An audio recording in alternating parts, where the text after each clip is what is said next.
The House will come to order.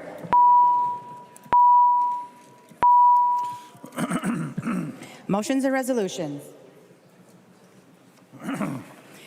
Long moves that House File Number 3431 be taken from the table. Representative Long. That is my motion, Madam Speaker. All those in favor say aye. Any opposed say no.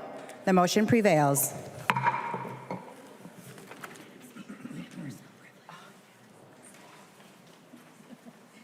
you so much. That is? Yep.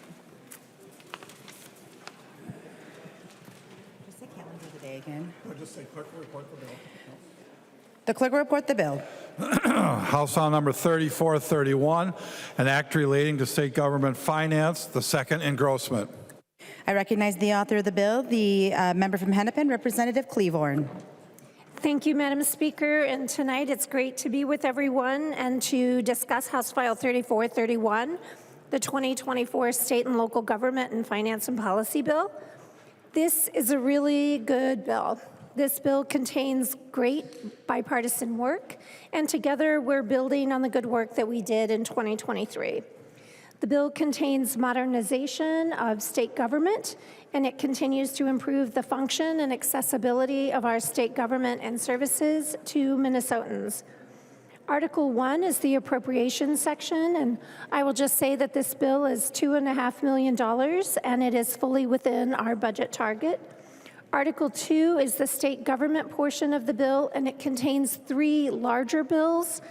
2 of those bills pertain to Minute. One provides evaluation procedures for agency IT projects, and the second streamlines cybersecurity incidents reporting. And I'd like to take a moment to thank Representatives Bonner and Nash for your collaborative work on this section of the bill. The third large bill that is contained in the policy bill is the Office of Administrative Hearings, and I'd like to thank Judge Starr for her really important work in the Office of Administrative Hearings. This bill provides policy and technical changes related to administrative law and the work of the Office of Administrative Hearings pertaining to data practices, court operations, rulemaking, and fair campaign practices by prohibiting false political and campaign materials. Further, the bill outlines improvements and redevelopment of the capital area. The bill ensures that 2023 appropriations to redevelop the capital area are utilized and available to ensure adequate green space protection, sustain businesses like the Capitol Barber. Thank you, Representative Hewitt, for your work there.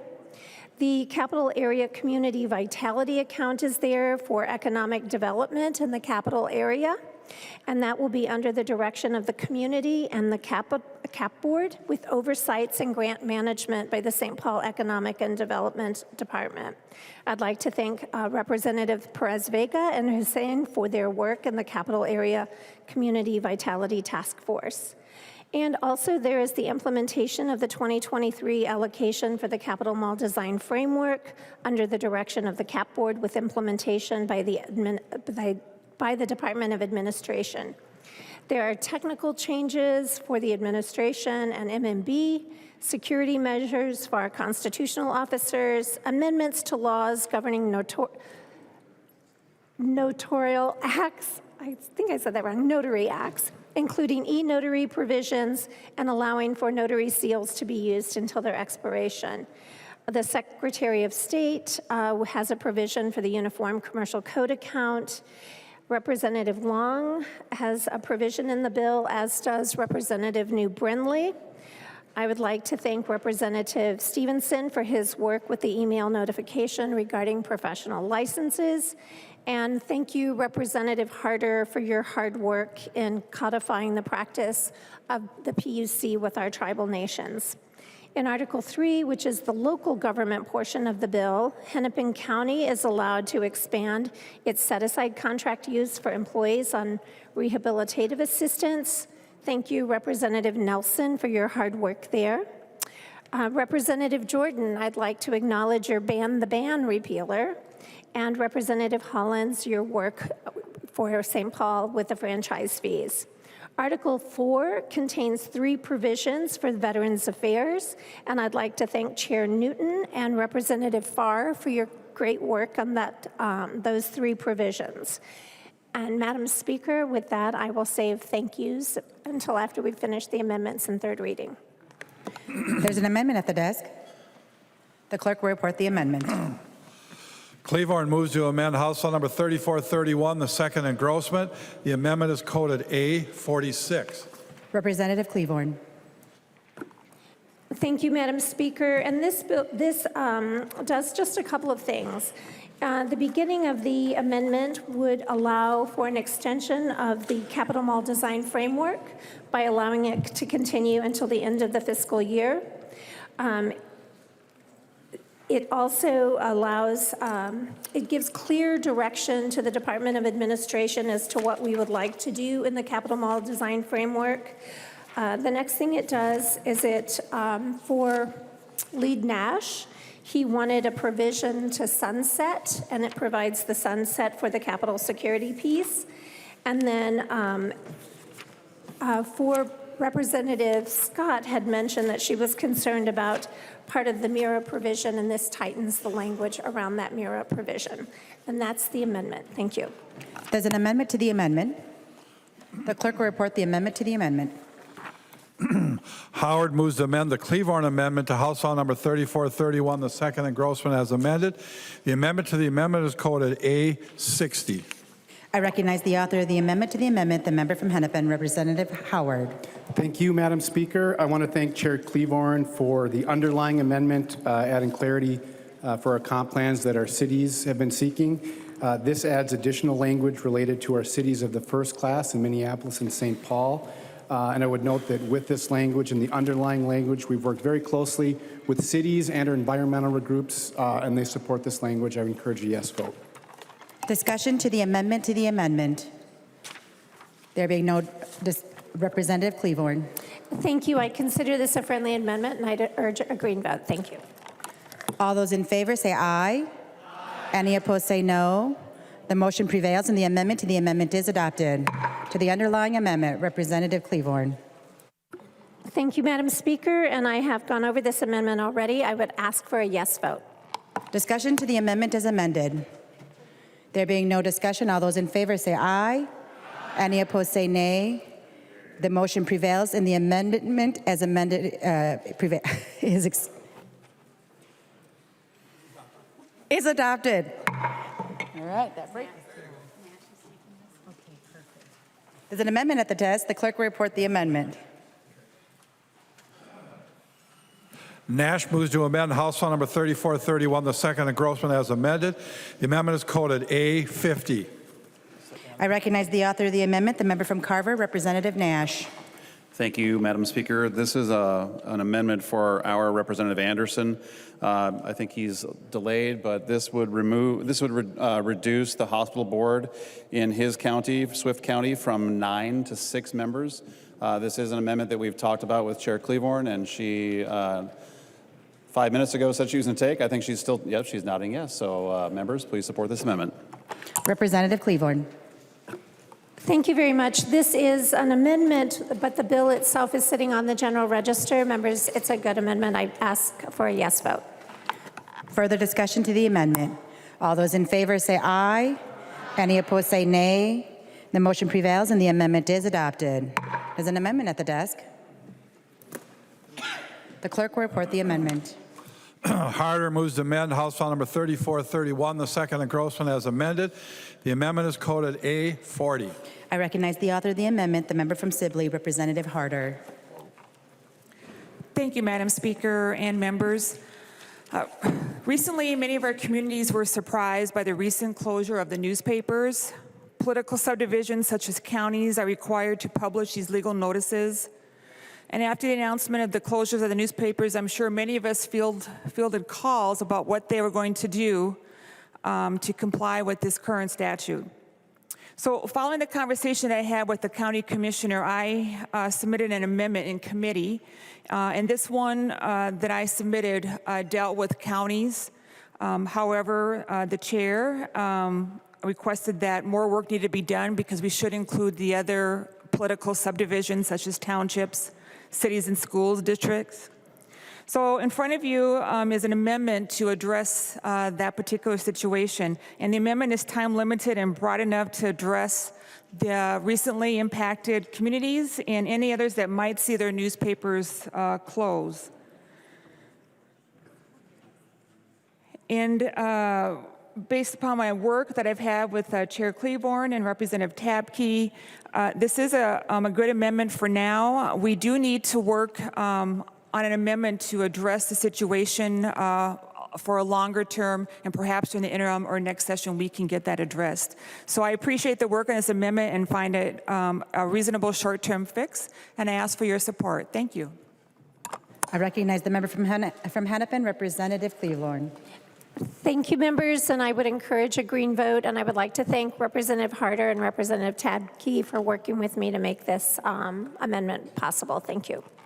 I recognize the member from Scott, Representative Tabke.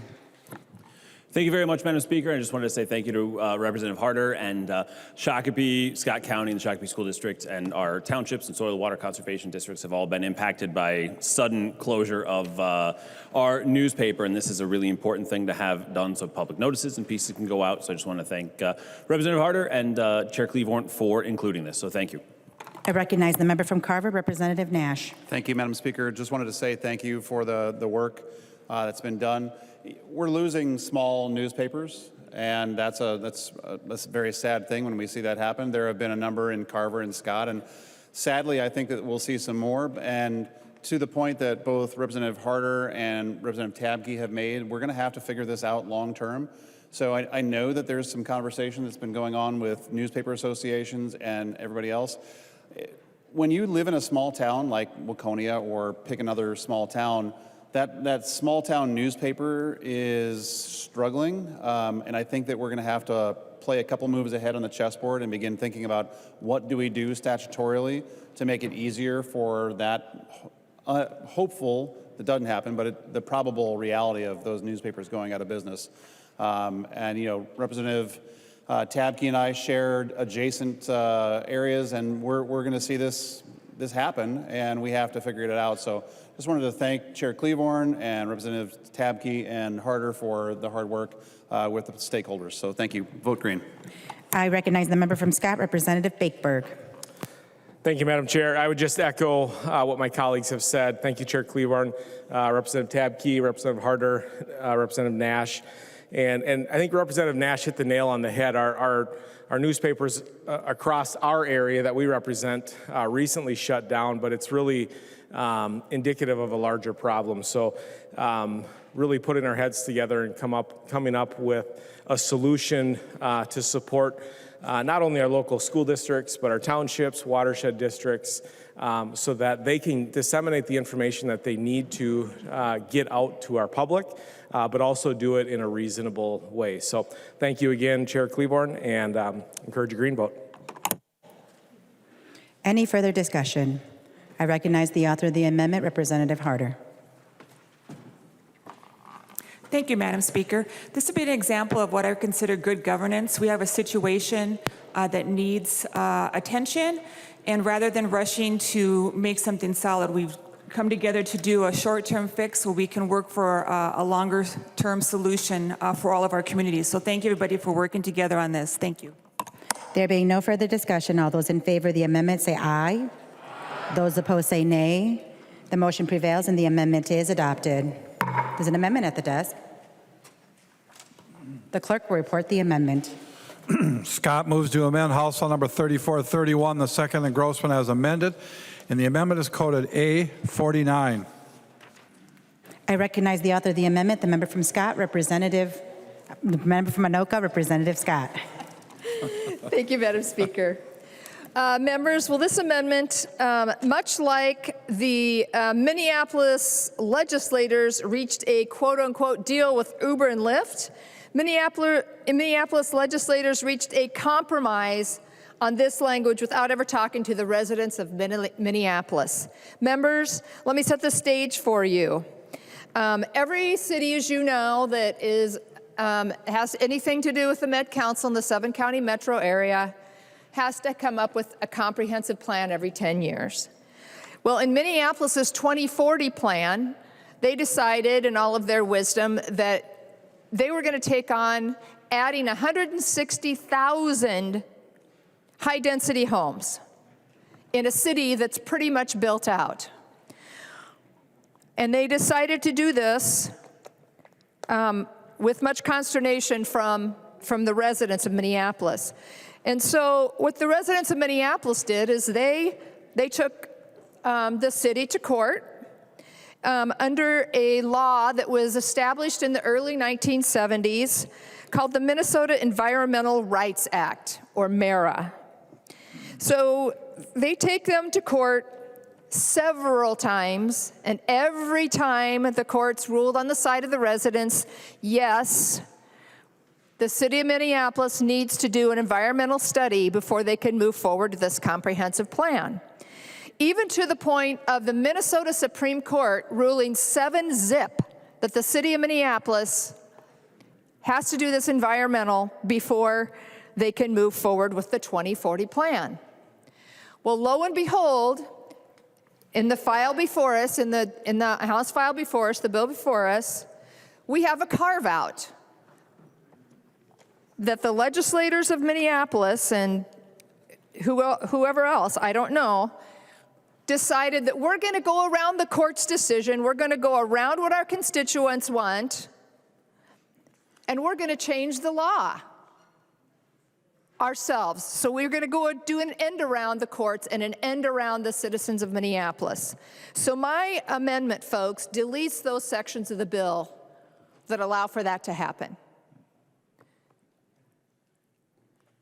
You know, we talk an awful lot about local control around here, but when local control isn't working for the citizens, it's going against them, and they have nothing left to do but go to the courts, and then the courts, not just once, twice, 6 times. 6 times the courts had said, yep, absolutely, the city of Minneapolis needs to do these environmentals. There have been a lot of really interesting Star Tribune articles about this issue. This is one that was from February 18th of this year. Minneapolis could save its 2040 plan with an environmental review. Here's why it isn't interested. And the subtitle is, rather than submit to environmental review, Minneapolis hopes to change state law to overcome the legal challenge that suspended its citywide development plan. Members, that's not why we don't exist to go around the courts for special interests. That's not why we're here. So members, I would ask that you vote green on this amendment, and I would stand for questions. I recognize the member from Hennepin, Representative Howard. Thank you, Madam Speaker. I would encourage a no vote on this amendment. While I appreciate Representative Peggy Scott speaking for the residents of Minneapolis, what I would say about their comp plan is that it passed 12-1 after years of public input and has the support of the Minneapolis community. There are a few loud folks that did bring a lawsuit, and I just want to explain to folks why this clarification is so important, not just for Minneapolis, but for all of the cities in the metro area. Members, if you represent a city in the metro area, I encourage you to contact your city and your mayor to talk about this issue. This is an issue where the courts have created an issue that the legislature is called to clarify. For years, cities have been under the impression that their comp plans are exempt from full environmental review because comp plans are an idea. They're a vision for what their community wants to look like. When an individual project moves forward, that's when full environmental review is appropriate. And under MEPA, that has always been the case. Now, this lawsuit, the court said that because cities aren't specifically, since comp plans aren't specifically called out in MIRA, that MIRA should apply, creating this inconsistency. And so what we did is we worked with all of the cities, with environmental groups to try to hit that sweet spot, and we did. And I want to read a part of a letter from the Minnesota Environmental Partnership that this legislation accomplishes the twin goals of promoting sustainable urban planning and preserving our bedrock environmental laws. Members, this is a good bill for our cities, this is a good bill for our environment, and so I would encourage a no vote. I recognize the member from Dakota, Representative Koznick. Thank you, Madam Speaker. Members, I stand in support of this A49 Representative Scott amendment. At the end of Section 2, that is, the amendment is removing from the underlying bill, the local controls approved in accordance with those comprehensive plans and amendments of the last two sections. What we're doing here is, if maybe Representative Howard would yield for a question, is my understanding is with those two lines in there, we are retroactively approving and condoning action that was taken by the city of Minneapolis before we put this Section 2 into the bill. Is that correct? Representative Howard will yield to a question. Representative Howard. Representative Koznick, the legislation and the amendment to the amendment that we adopted would apply to the current comp plans and going forward. Representative Koznick. Thank you, and members, so I believe what we're doing is approving and condoning comp plans that were passed previous to the court case. And so what we have is a two-tier justice system. If you can have your legislators come in and rework the laws, you'll get around the court systems. And you'd mentioned that we're getting involved in the city of Minneapolis's efforts, but in fact, a lot of the property owned in Minneapolis, as we've heard when we had the housing bill, is owned by people not necessarily eligible to vote in Minneapolis. They might live in any other part of the state or the country. And so it is incumbent upon all the legislature to be involved, and some of them are not actually eligible to influence the city council through the ballot box. So Representative Scott's amendment just kind of preserves some property rights, and I appreciate bringing the amendment forward. And so, members, I encourage you to vote green on the A49 amendment to protect property rights. I recognize the member from Isanti, Representative Johnson. Madam Speaker, members, let's stand in support of the Scott Amendment. It's interesting that when things don't go your way in the courts, you go change the law. The courts have said that they have to do this, and now we're going backwards. In the metropolitan area, that is. I'm wondering if Representative Howard would yield for a question. He will yield. Representative Johnson. Representative Howard, looking at this and with the statute, this deals with the Met Council. I know in greatest part of Minnesota, outside the Met Council area, I believe that when cities do things like this and counties, they have to do the environmental study. Is that correct? Representative Howard. Madam Speaker, Representative Johnson,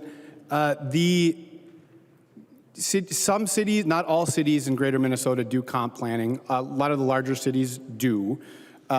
This legislation is specific to the metro area. For all cities, if there's a specific project that moves forward, environmental review is appropriate, and that is the case under this bill. Previously, it'll be the same case if this bill and this language moves forward. Representative Johnson. Madam Speaker, Representative Howard, thank you for that information. Guess what? Every city has to do a comprehensive plan. Every county has to do one.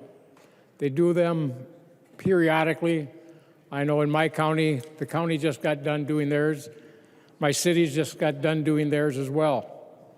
And when the project requires an environmental impact study, they have to do it. But not if you're in the metro area by this bill. So thank you, Representative Scott, for pointing out that with this bill we have coming forward, we have a two-tiered system for our citizens in our cities and our counties.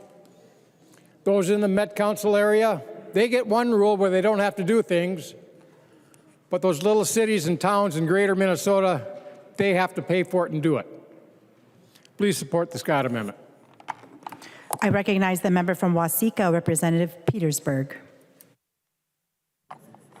Thank you, Madam Speaker. And I'm hearing something that confuses me a little bit. because it was just Thursday when in the transportation bill, we asked for carve-outs for another environmental analysis. It was dealing with greenhouse gases, but it was an environmental issue, in which we tried to get a carve-out for at least could safety take a priority, or corridors of commerce for projects out in Greater Minnesota, and everybody was appalled that we would consider that. We certainly can't because it's so important. Now here we have another environmental study, and I understand that there's going to be slightly different environments talking about it, but it seems like that's kind of contradictory. It seems like, well, we want this to happen, but if it's something we don't really care about, or we understand that it's going to be more costly, which was the very reason why I tried getting the carve-outs in transportation, now all of a sudden it's okay. And so I think Representative Scott's amendment actually goes back to putting it in place with what you've already stated in this body as the majority's decision, that environmental statements and environmental analysis needs to take place.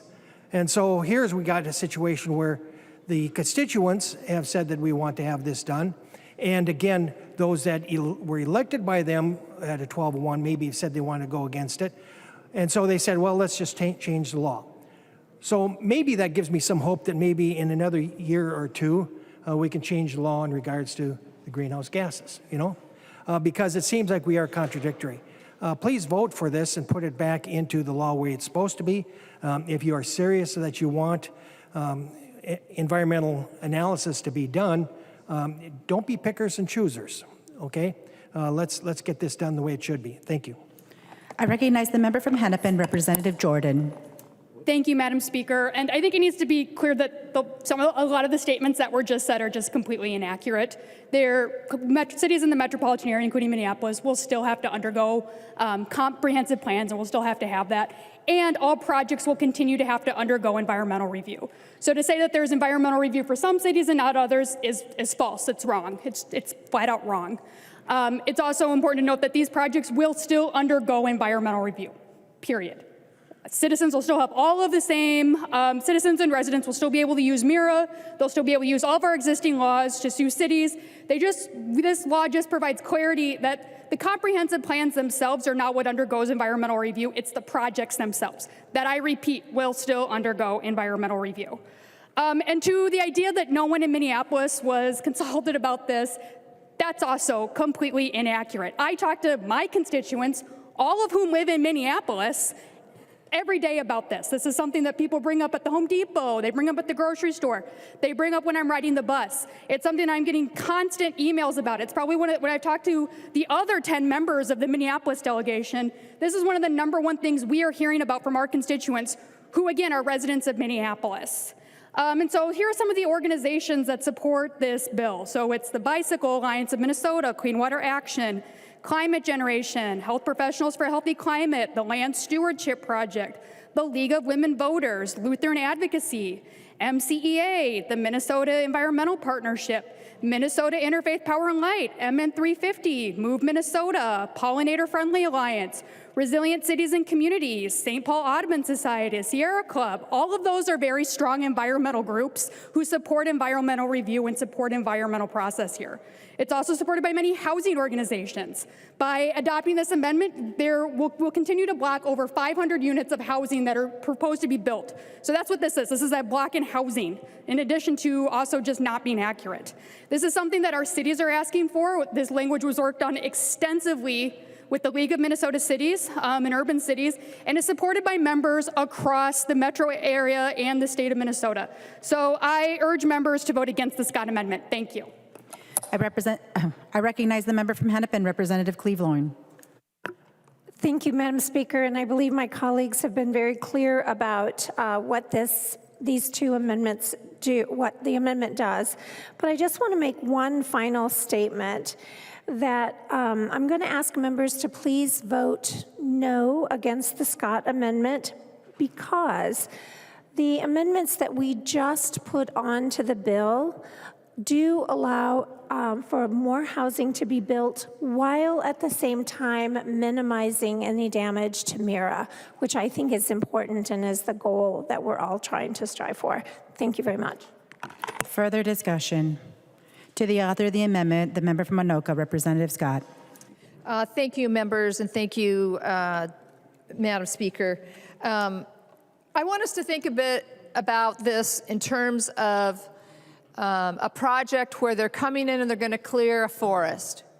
And is it better to clear the whole forest first, or wait, or is it better to wait till it's halfway cleared and then bring the lawsuit? Or is it better to do it at the front end? I would argue that it's better to do it at the front end. 160,000 units is a lot. That's a lot. Even if it is just a plan, it's just sort of a theory. Think of the infrastructure that is going to have to be built to accommodate that, and the environmental factors that may go into that.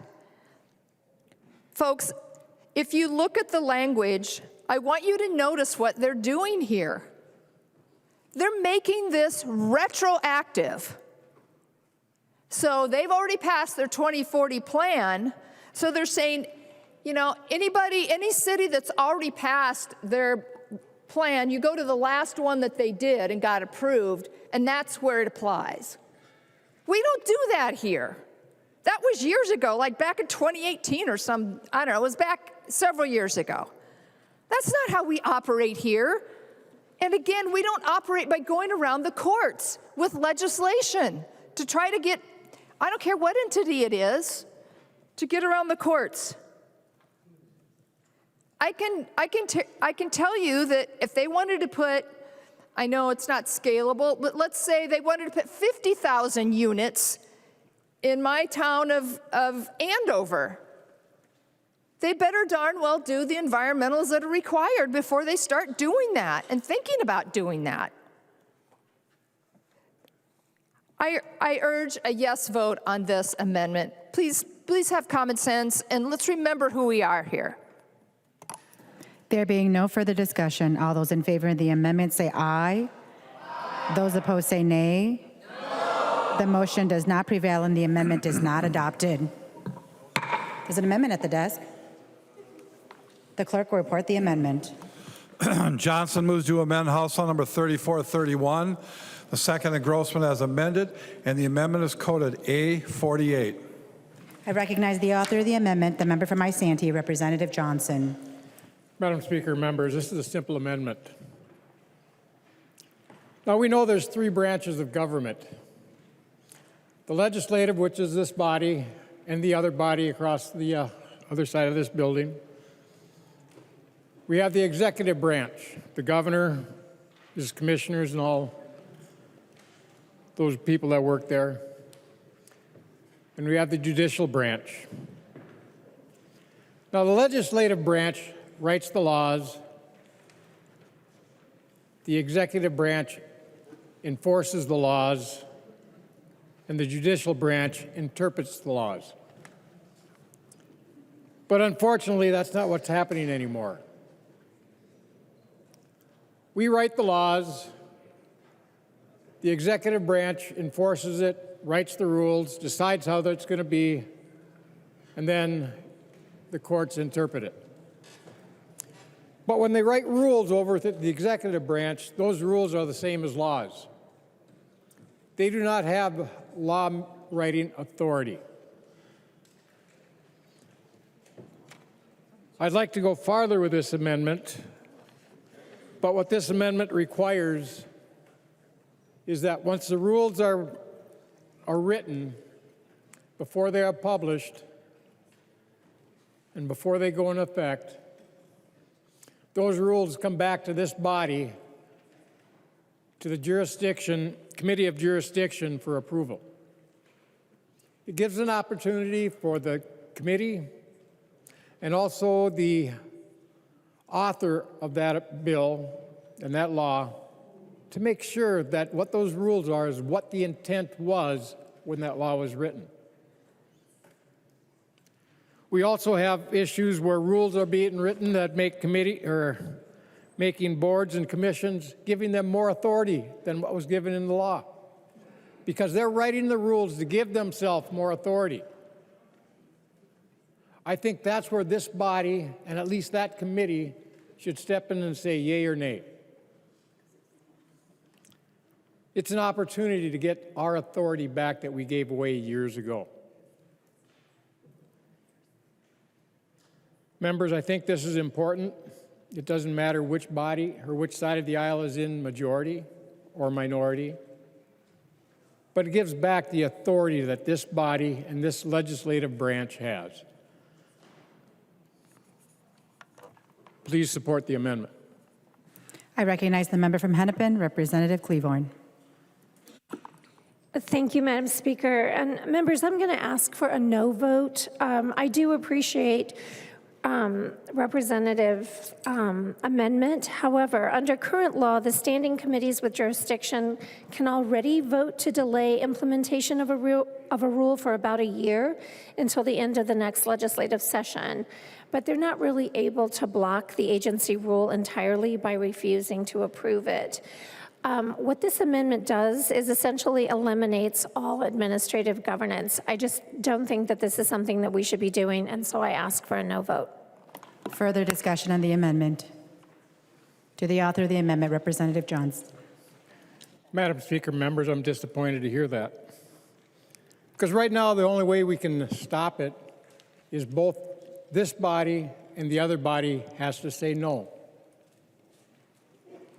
It should be the other way around.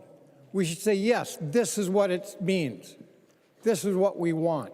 This is what we wrote down. This is what we passed. If we don't do that, we're not doing what we were elected to do.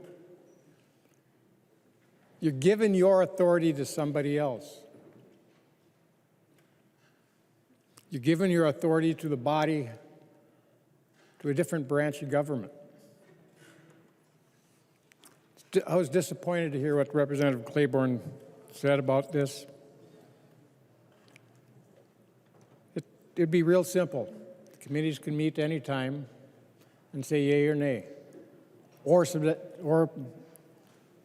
just parts of it, where the rest can go in. But no, we don't want to do our duty. Madam Speaker, I request a roll call.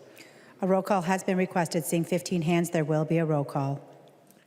Members, please support the amendment. There being no further discussion, the clerk will take the roll.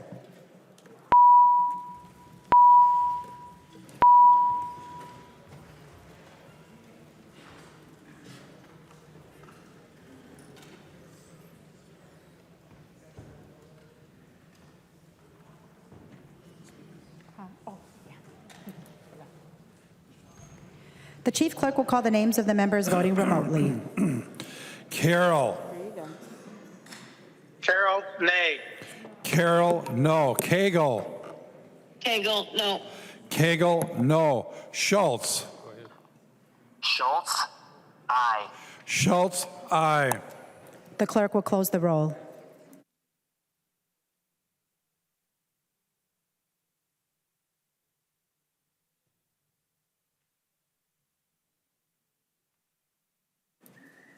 There being 60 yeas and 69 nays, the motion does not prevail and the amendment is not adopted. There's an amendment at the desk. The clerk will report the amendment. Joy moves to amend House Law Number 3431, the second engrossment as amended, and the amendment is coded A47. To the author of the amendment, the member from Clay, Representative Joy. Thank you, Madam Speaker. As much as I don't like spending money, we're having this bill, $445,000 dedicated to a green space at the Capitol. I'd rather see that money used more wisely.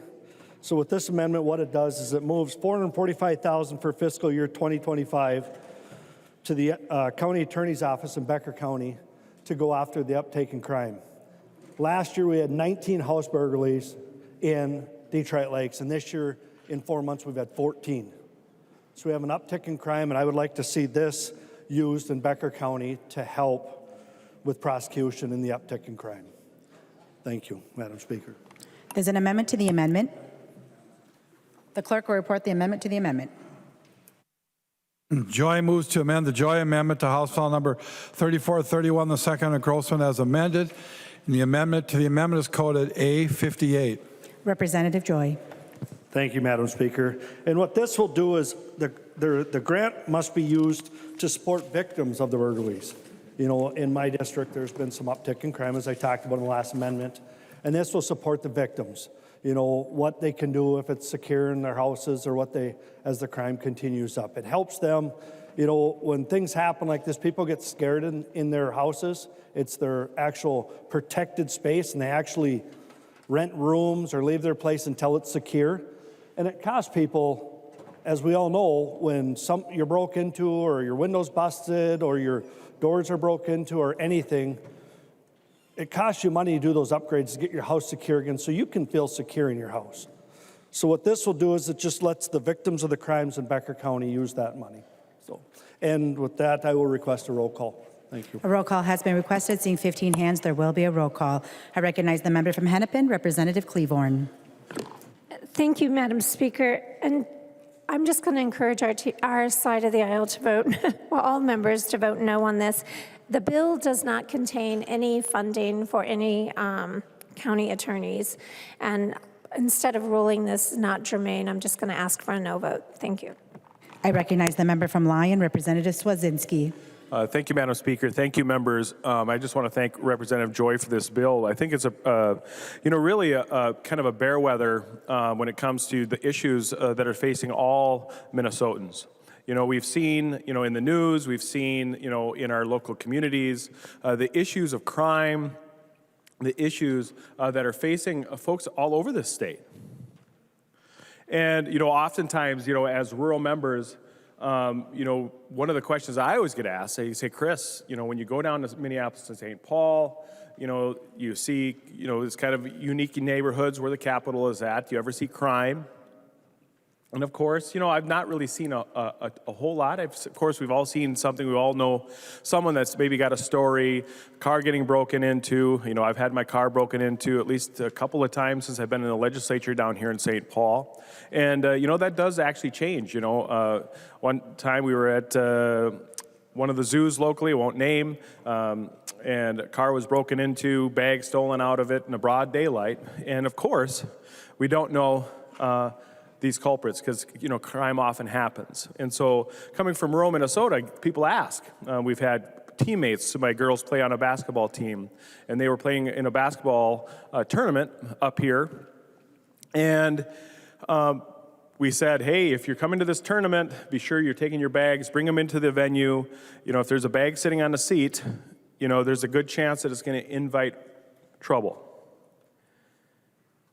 And lo and behold, the one friend who didn't listen, we get a phone call and says, hey, could we borrow $50? I said, what do you need $50 for? Well, my bags were in the car. I have no credit card. I can't get home. And that's a problem. And it's a real problem when that crime starts creeping out into our rural areas. Representative Joy, I know Becker County's seen an uptick. I think all of our counties have seen an uptick in crime. And it's a concern. It should be a concern for all of us. Well, I don't know this bill particularly, you know, what may be going on in Becker County that's newsworthy or whatnot, and why particularly Becker County and Detroit Lakes would be potentially the focus of this. But, you know, it should be a concern of all of ours. What do we do when people we know, people we trust, are affected by crime? Are we focused on the perpetrators and their rights and their responsibilities? Are we concerned about the victims, and do they fear the walls of their own home because of what happened? Do they fear taking a step out of their bed in the middle of the night? Are you forced to stay in a hotel after a crime because maybe the door's broken down or the windows are open, and there is nothing you can do to get your peace of mind back? Especially when the institutions that we most hold dear turn a blind eye. This legislature can make a small difference in a big way. This legislature had an opportunity to keep green space around the Capitol complex and chose to bulldoze it over. Folks, whether you're from rural Minnesota, whether you're from the metro area, the wants and needs, the ability to feel safe in our communities needs to be one of our greatest charges as legislators. This $400,000 to help victims of crime, I wish it would help the criminals also do their time. This amendment to the amendment that's before us, folks, will help one community who is suffering through a rash of crime, where the victims often are viewed in social media as the problem. The victimization of folks that are elderly, the victimization of folks that are just trying to live a quiet, private life. The victims who are thrust into the public eye, not by their own choosing, but by the choosing of a very few who represent so many.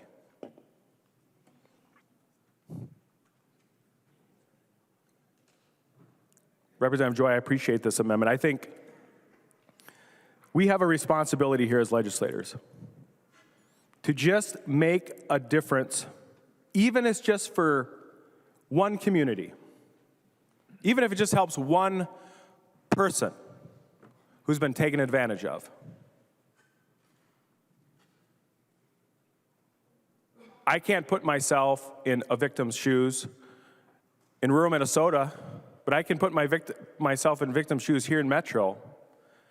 And I'm concerned when the crime, that when we drive home to our districts, follows us home.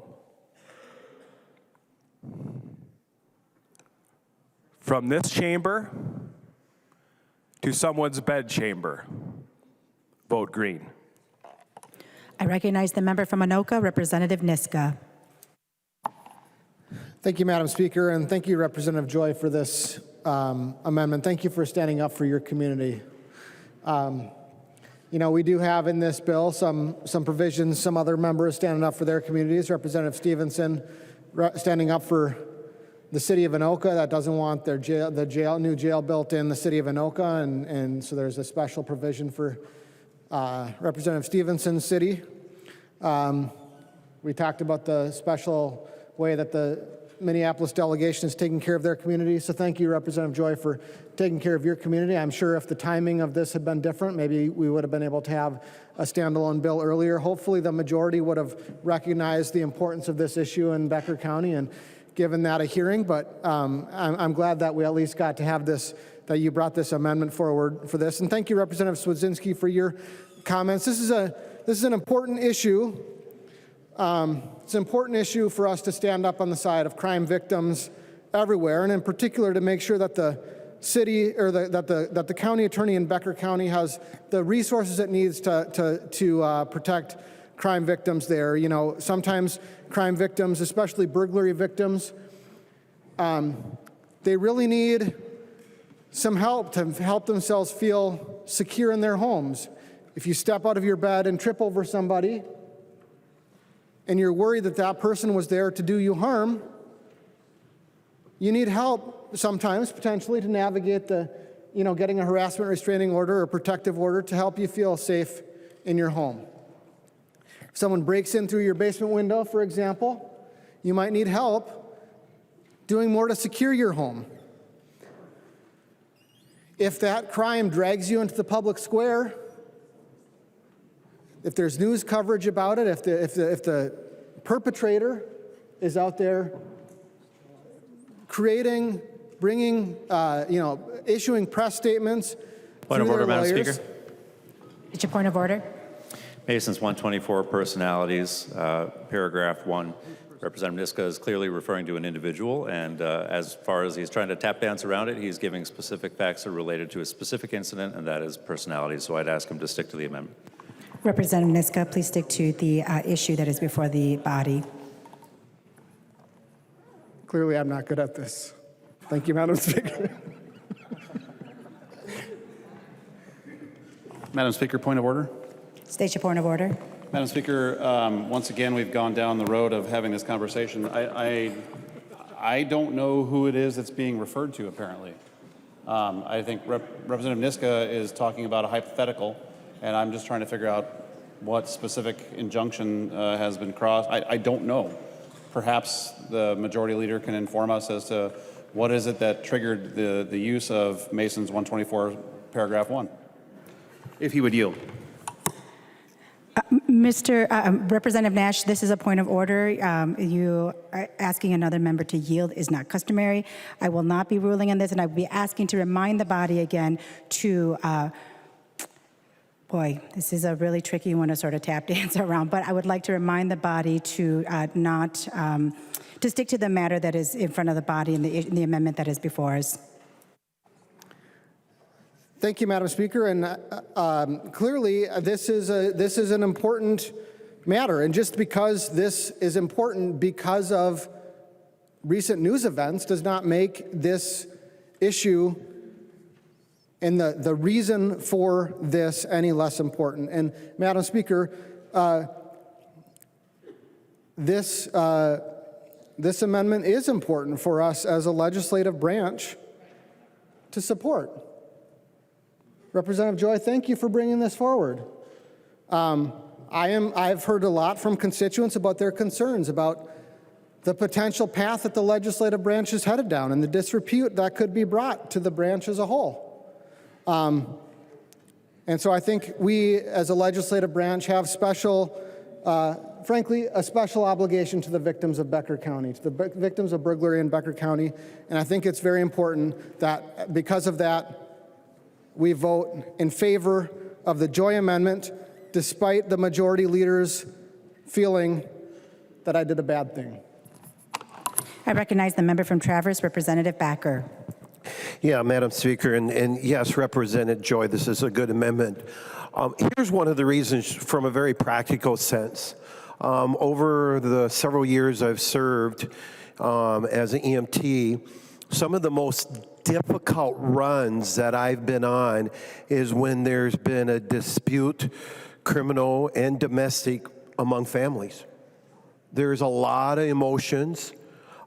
People are scared, especially when it happens at night, because it seems like those runs, when they happen at night, the moon's not out. And I don't know if you've ever been outside when the moon's not out. It's basically pitch dark, almost black dark. So the emotions get high, people get scared, and I've been on many situations that sharp objects been put into a body, and that's not safe. So this is a very good bill in regards to help victims of crime. I wish we would have something in my neck of the woods, but this would be a good start. Thank you, Representative Joy. I recognize the member from Isanti, Representative Johnson. Madam Speaker, members, Representative Joy, thank you for this amendment. Looks like a good pilot project. Now, I could talk about what happened to a member of the other body, but I'm not going to. I'm going to be talking about burglaries. I've handled quite a few myself. I've solved a few. Reminds me of a couple stories. Search warrant I did, City of Braham, many years ago. We had 5 different counties there doing the search warrant. We had property from, I believe it was 85 different burglaries in this one small apartment. not much bigger than our offices over at the state office building. Over 80 different burglaries the property was from. Now, we couldn't charge those individuals with the burglaries. All we could do is charge them with possession of stolen property. We know they did a lot more burglaries in the 5-county area. They were all over the place. My wife was also, as a young girl, victim of a burglary. To this day, if I hadn't put battery-operated locks on my doors, when I went outside to do some work, I'd get locked out of the house. My house is like Fort Knox because she's still petrified that something's going to happen. They never did catch the person that burglarized her home as a young girl. I believe it was 3 times. Now, as I say, Saanich County deputy had another burglary right next to her home where she grew up, her grandmother's house. She was petrified for years after that as well. But the worst part about that one was they had her grandmother's furniture that was destroyed by the burglar. It's irreplaceable.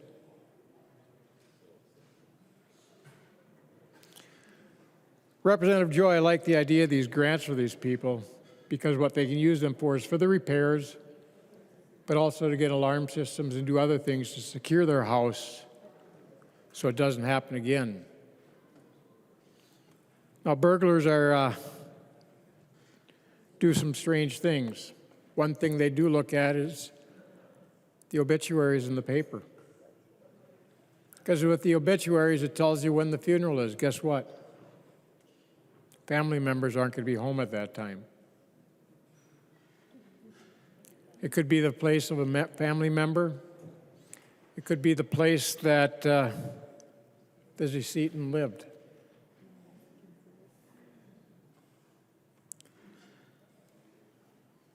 Representative Joy, thank you. I know the people of your county, the officers up there are working hard to solve these burglaries, but it's difficult. Generally, a person can do 60 to 80 burglaries before they get caught and convicted of one. Now, if I read correctly in the city of Minneapolis, Minneapolis PD is not even responding to these anymore. They're not responding to property damage. It's turning into the wild, wild west. I just thank God that I do live in the greatest part of Minnesota. Members, please support this amendment. I recognize the member from Ramsey, Representative Pinto. Thank you, Madam Speaker. Members, thank you so much for the support for fundings for victim services. It's a really important topic, and it's why I know Chair Moeller has prioritized that in the public safety budget bill, which is to come. So I'm excited. I think you may be aware nearly $10 million of funding for victim services in that bill. So looking for a unanimous green vote on the public safety budget bill that is to come with such important funding for victim services. State your point of order. Masons reminds us to keep our comments to the bill before us. We are not to be discussing bills coming in the next days or two to try to influence that. And so I would appreciate that the representative actually is out of order, but if you could just remind the body, I think that'd be appropriate. Members, to confine your remarks to the matter that is before the body. Representative Pinto. Thank you so much. Yes, and speaking to legislation, members, this amendment is very different from the funding that is to come, and so would urge members to vote this down and certainly to continue to support victim services funding as you'll get a number of opportunities to do so. Thank you, Madam Speaker. I recognize the member from Dakota, Representative Koznick. Oh, thank you, Madam Speaker. Representative Joy, I think this is an important amendment that you are doing a service to your community, and I think, as was mentioned, this might be a good kind of a pilot. It is one-time spending taken from a different area that's already been spent, and if you look at the underlying bill, if there's extra money left over, there will still be money left over for the green space and the parking lot. But some law enforcement agencies are more experienced dealing with upticks in crime. And I think in your case, if Representative Joy would yield for a question. He will yield to a question. Representative Koznick. Thank you. I know that in some areas, certain types of crimes are more prevalent than others. Representative Joy, are we talking like a petty misdemeanor sometimes in suburban areas that I represent? Sometimes we just kind of get some small property crimes, people stealing campaign signs or maybe toilet paper in a house, that kind of stuff, sometimes petty misdemeanor. But then also there's the more serious crimes. Are we talking about petty misdemeanors or felonies that are more prevalent in Becker County right now? Representative Joy. Thank you, Madam Speaker. Thank you, Representative Koznick. I'm talking more of the felony burglaries that's going on, the first degree. And those numbers I gave are all felony burglaries that's going around. And I'm focusing more on the felony part of that. So thank you.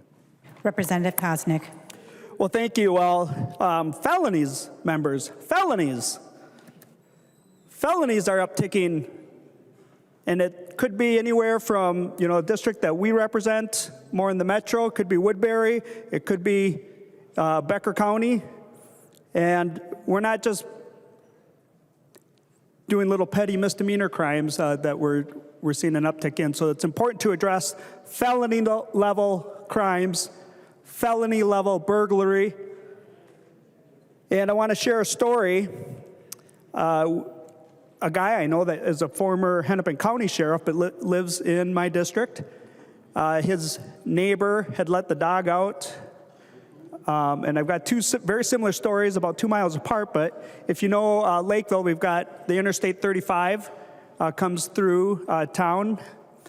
And so it invites easy access for those that would do felony level crimes, felony burglary, to come into our community and kind of cruise and case out the neighborhoods because you can easily get there, get into a neighborhood in a subdivision, check out the subdivision, and then get away real easily and get back on the freeway and a little harder to catch quickly. But so anyways, the neighbor kid went out and walked the dog and for some reason forgot to shut the garage door. And so we had a group of people coming in to do felony burglary, and they were checking for unlocked cars. This home happened to have an unlocked garage door. Just after dark, it wasn't super late in the total dark of night, but it was about 10, 11 o'clock. But you might have needed a flashlight. But they came in and they saw the garage door was unlocked. The car in the garage was also unlocked, but the keys weren't in it. And so what they did is they snuck in. I don't know if they were crawling along the floor, but they snuck in that back service door in the garage, and they found the keys. And then they snuck back out, grabbed the keys, put them in the car, and drove off with the car. Felony level theft. And the only reason the homeowners knew is because they happened to have, the dog was upstairs with the homeowners, and the dog started barking, and sure enough, the homeowner went and checked it out, and the car was gone. But they were home, and their safety was violated. And if you've ever had anything stolen from you, even if it was just something minor, a laptop or a phone or something, you feel violated. But when someone comes in and enters your home and steals something from you, not only is it violating, but it's also a very dangerous situation. What if the mom or the dad or the homeowner, the son, was right in the kitchen, or I think the laundry room was right off of the garage door entrance, and these brazen criminals, felony level criminals, doing felony level burglary, what if they would have intersected right in the back of the house there? Was there a gun? Was there any other blunt instrument? Would there have been a confrontation? And more than just getting in a wrestling match and trying to stop them, what if they would have whacked them over the head with the flashlight, knocked him out. So it's a very dangerous situation, and rightfully so. It's not a petty misdemeanor, gross misdemeanor, but those are real, live situations that unfortunately happen far too often. And so taking a little bit of the money inside the bill for a green parking lot to help protect communities that are facing upticks of felony level burglary is important. And you would think that story that I told you in the one neighborhood about 2 miles from mine, if that wasn't close enough, I live a little closer to the freeway. And one day I live at the bottom of the hill, came up top of the hill to leave the neighborhood, and one of the neighbors was up there. She's got 3 little daughters, and they were kind of walking. It's like 8:30 in the morning. They were kind of walking, but the mom was way up ahead, and the kids were just crying. And the youngest one, I think, was only about 7. And so I was kind of concerned. I slowed down, like, what happened? And she was crying, and then the mom came back. And I'm like, did you know your daughter's like crying? And she's like, yeah. She's upset because last night my husband let the dog out and forgot to shut the garage door. Her car was in the garage, and unfortunately she actually left the keys in it. So they didn't have to sneak in on their belly and into the house and search for the keys, maybe next to their bed or whatever. But so they just were checking unlocked cars. This one had in the garage, but the keys were in the car. So not only did they get any goods that were in the car, you know, some Tupperware, no laptops, but as they were leaving the neighborhood, they were chucking things that weren't very valuable. And the 7-year-old had kind of like a little Fitbit looking watch. And the burglars, felony burglars, were chucking stuff out the window because they thought maybe it had a tracking device on it. And so the daughter, the little 7-year-old, was crying because her little watch was stolen, and it didn't have a tracking device on it, but that's what they determined why they threw it out in the middle of the road. And so the 7-year-old was quite upset, as well as you can imagine the rest of the family. And that was pretty late at night, and the reason we know is because the other neighbors had Ring door cameras, and you could see somebody driving slowly, a car, and then other kids, they did find them. They were like 14 and 15-year-olds. They were running up and down the neighborhood, checking any cars that were parked outside to see if they were unlocked, and then they could go in and steal something. Now, I'd have to ask probably somebody on the Civil Law Committee if stealing something out of a car, if that's a felony. I think it's because when you do burglary, if you're inside and somebody's present, that raises it to the level of a felony burglary instead of maybe a gross misdemeanor or petty misdemeanor. But that Ring camera could see the car going slow and the people running up and down the driveways checking the different cars until they hit the jackpot with the garage door open and the keys in the one neighbor's car. And so I think this amendment in the funding could go a long ways to help victims of felony level burglary. And it is, we might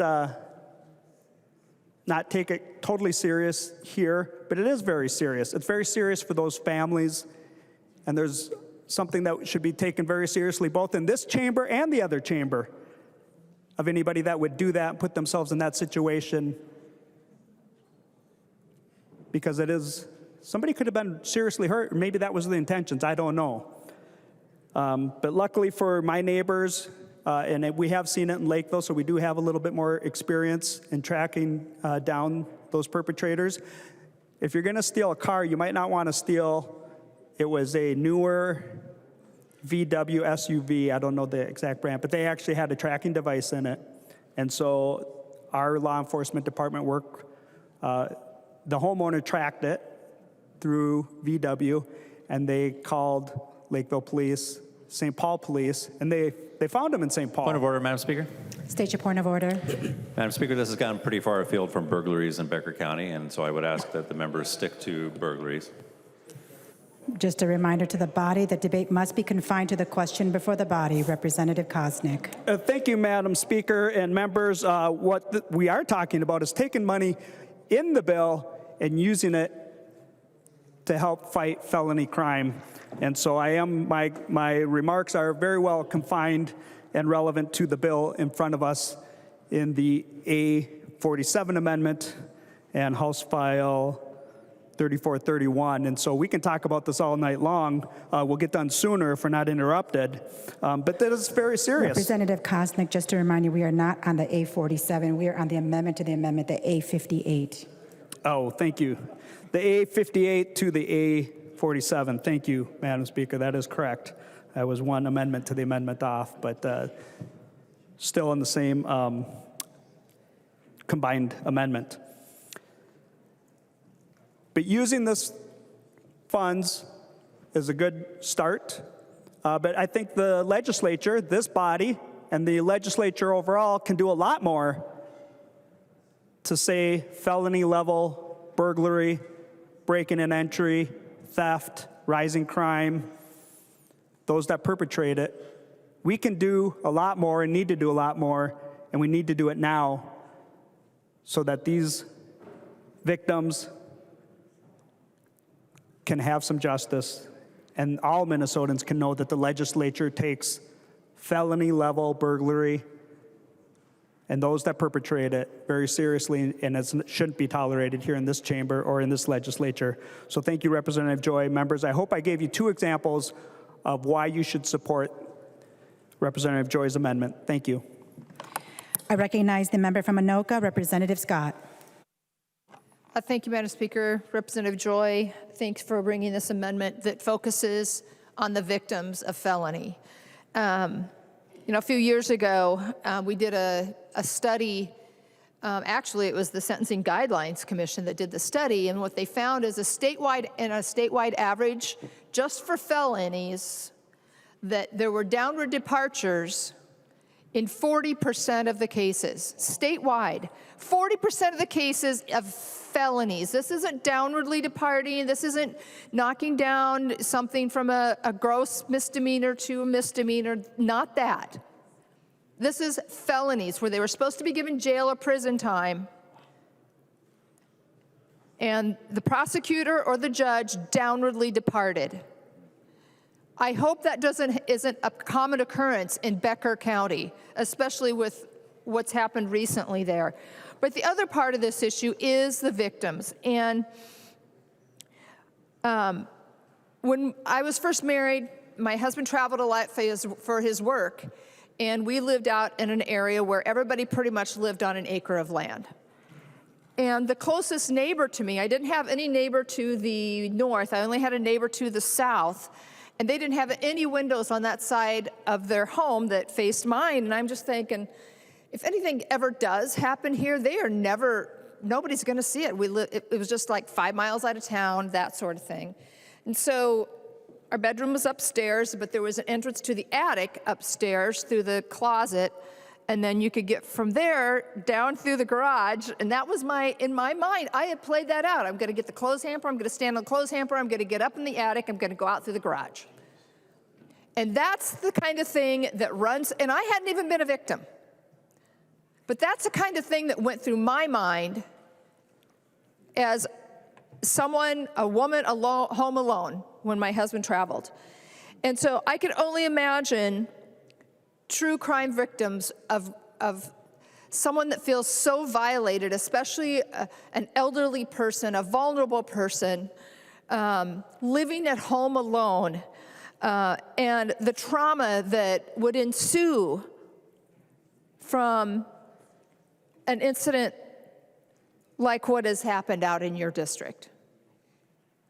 And it's not just the, repairing the window or whatever. This person may need to get some help, some counseling, so that they feel safe in their home again. And,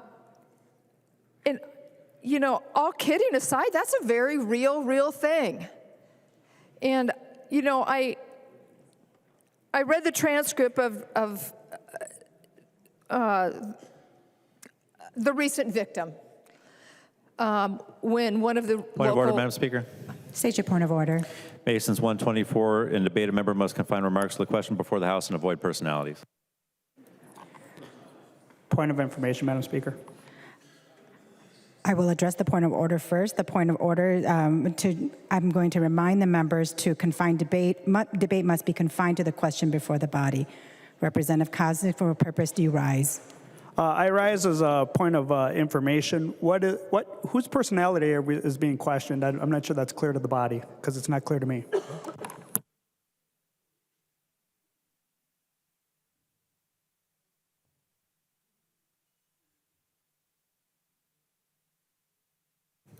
Representative Koznick, that is not a point of information. Representative Scott, you have the floor. Thank you, Madam Speaker. Members,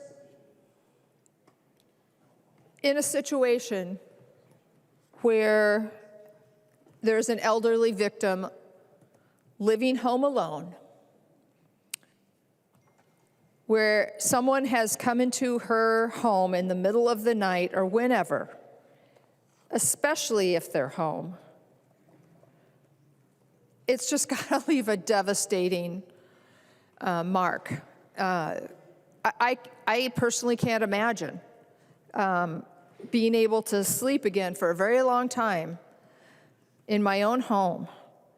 And so I do hope that these funds are put to good use, Representative Joy, and that any victim of such a crime would receive the help that they need, not just physical help to their home, but any psychological help that they may need moving forward to feel safe in the place where we're supposed to feel the safest. Thank you. I recognize the member from Chisago, Representative New Brindley. Thank you, Madam Speaker. And thank you, members. This has been a really good discussion, a really important discussion.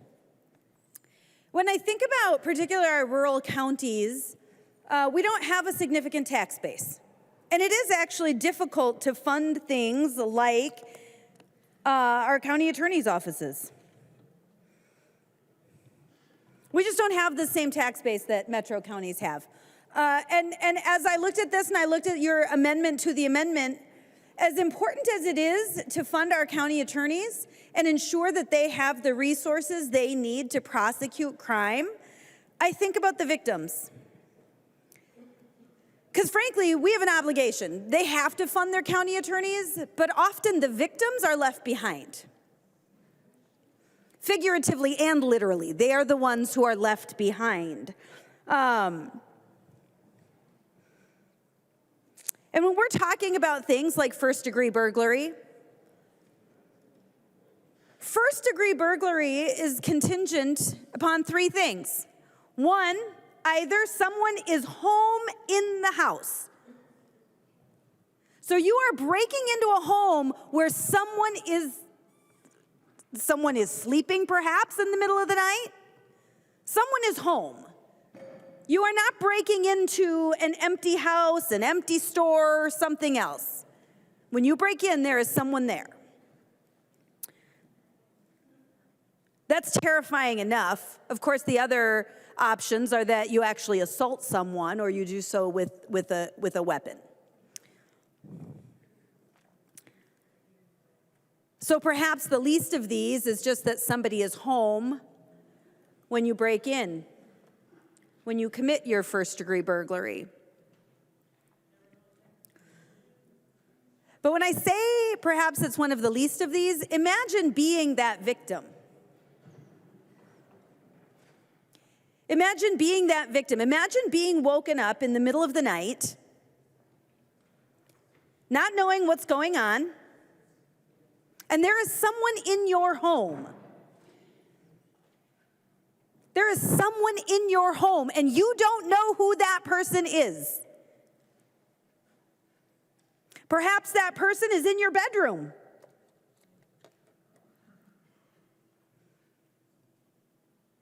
I cannot imagine the terror that would invoke. I cannot imagine it.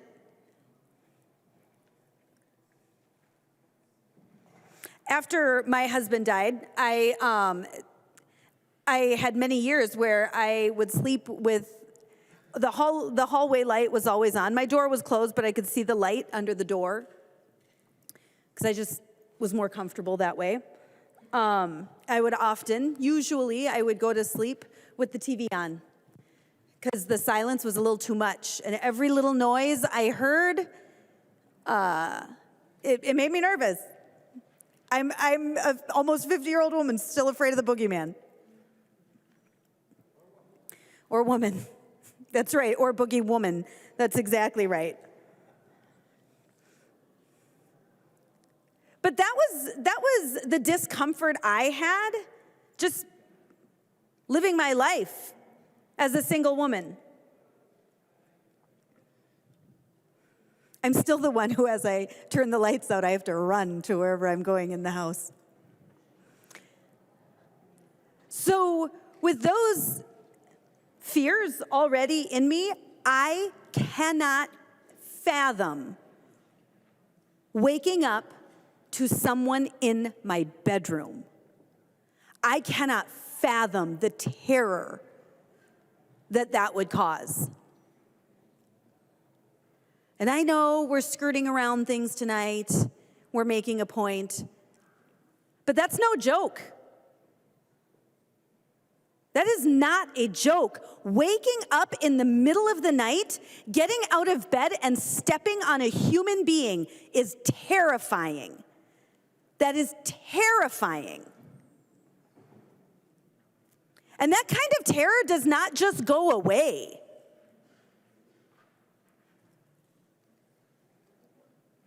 That does not just go away.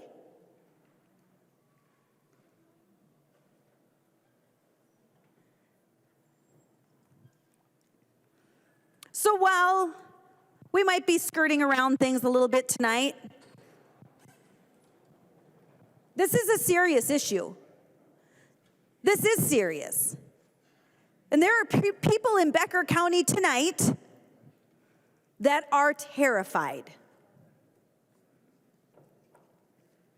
That are terrified.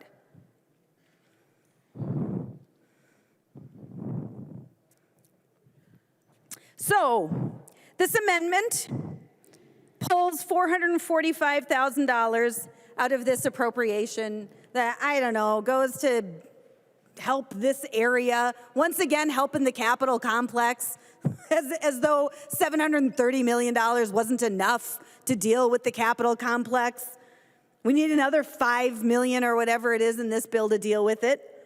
So really that $445 million is not a ton. And while I'm really glad that this amendment to the amendment is sending that to the victims, and I sure hope victims see some of this money, see some of these resources, perhaps it could pay for things like a security system, more secure locking windows, so that someone can feel safe in their home. But I hope that the Becker County Attorney's Office also still has the resources it needs, because they have a prosecution to mount. They have to take care of business too. Because while it would be nice and we need to support the victims of crime, we also need to ensure that criminals, actual criminals, are prosecuted.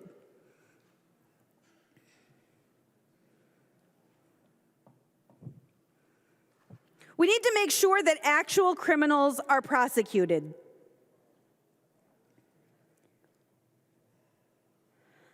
Representative Whitty and I were talking a minute ago. It's like OJ, right? If the glove fits, you must acquit.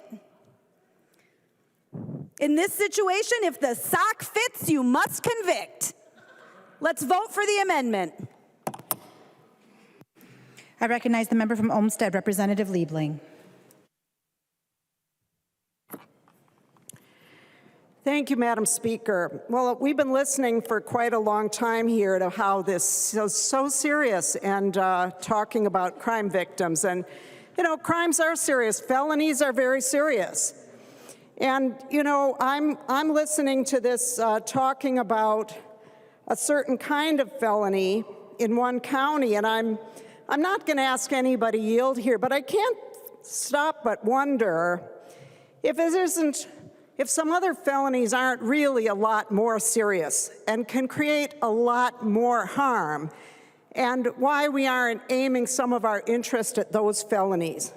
For example, if you were falsifying business records to hide paying hush money to a porn star in order to sway an election, that's pretty serious, and that's a felony. I'm just waiting for somebody to say that I'm out of order here, because we've been listening to a lot of out of order stuff for a long time, but it's talking about crimes that aren't nearly as serious as felonies that are charged against somebody who's running for a very high office, who is being supported by many of the members in this chamber. And I am really tired of the hypocrisy of listening to this. It's pretty serious to have felonies charging somebody with possession of classified documents and obstructing efforts Point of order, to Madam retrieve Speaker. them. State your I'm point done, of Madam order. Speaker. Madam Speaker, she should not invoke President Biden's name like that.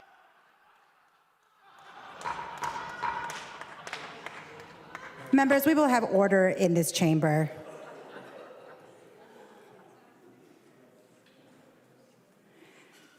I recognize the member from Carver, Representative Nash. Thank you, Madam Speaker. I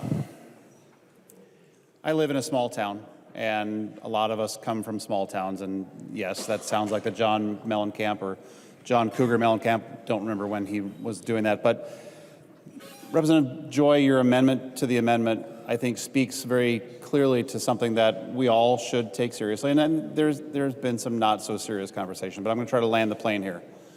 I door knocked in a small town my first time running for state representative, and I made it a point to door knock every city and everywhere that I could. And by the time that I had been on one side of that city and made it to the other side, everybody knew. So they would pick up the phone and say, the guy running for state representative is here. And by the time I got over to the other side, they opened the door and they said, oh, I knew you were coming. I'm so glad that you're here. Small towns operate that way.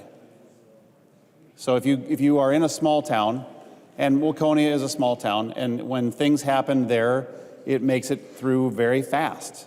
And you know, the idea that something has happened is valid, and we should talk about that. And this is not going on the bill. I know that for a fact. But I think the conversation is a very good one to have, and we should talk about that, and we should talk about what is the impact on a community when something like this happens, because it does indeed, to Representative New Brindley's and others' comments, that when something like this happens, it really stays in your mind for a very long time and doesn't go away. And Chair Pinto, I will listen very closely to the bill. I don't know that I'll vote for it, but victims are something that we should consider. And there was a victimization that happened, and that we all know who we're talking about. But Representative Joy's amendment to the amendment, you know, small town, once again, John Cougar Mellencamp, one of my favorite songs, because I take very seriously that I am from a small town. I'm not a city kid. I live, breathe a small town, to where you can go to the grocery store and you know people there, and you see them at the coffee shop and you see them around town. That's how small towns work. And that's a big deal. So Representative Joy, your amendment to the amendment, I think, is a good conversation for us to be having. Because we can't ignore what happened. And you can say, oh, we shouldn't talk about that now, we shouldn't talk about that here, we shouldn't talk about that, but we have to talk about it eventually. So I think that the conversation starter is important. We cannot ignore that here. We cannot ignore these types of behaviors. We have to think of victims because, and then I'll be done so you don't have to rule me out of order or anything, but think about the abject terror that that person that we've been hinting at went through that night. And it happened in a small town, and there are probably other people in that small town that may have experienced that in the past, and now they're reliving it. Like if you've been a victim, like a lot of us here have, you talk about things, it dredges memories up, and it brings things back to your mind. So I think that this is a good conversation to have. Members, thank you. I recognize the member from Ramsey, Representative Moeller. Thank you, Madam Speaker. And I was born in a small town, actually, in Indiana, so appreciate those references. But that aside, I am going to recommend a no vote on this. I have looked at this language, and I just don't understand why first of all, there's a way that victims programs get funded in the state of Minnesota, and that is through the Office of Justice programs through the Department of Public Safety. We have victim advocacy programs in all of the counties across our state. I looked it up, and in Becker County, there is the Lakes Crisis and Resource Center. They provide victim services, domestic violence, sexual assault, general crime. And so I don't know why we would do something outside of the normal method of how we fund these programs. And as Representative Pinto mentioned, we will be hearing a bill later that directly addresses the funding needs of these programs across our state. But I look at this amendment to the amendment, and it just says victims of burglary. You're leaving out victims of murder. You're leaving out victims of sexual assault. You're leaving out victims of domestic violence. You're leaving out victims of child abuse because you're focused on just on burglary.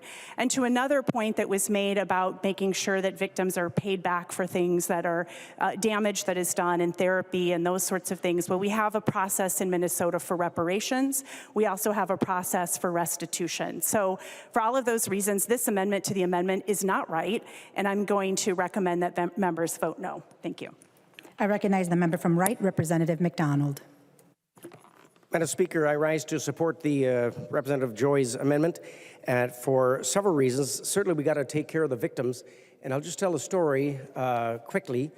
Last year, my son was a page here in Ramsey County. So, Representative Joy, I wish that your amendment actually included more than just Becker County, because here in Ramsey County and other counties, we have crime, rampant crime as well. Remember the crime dog McGruff?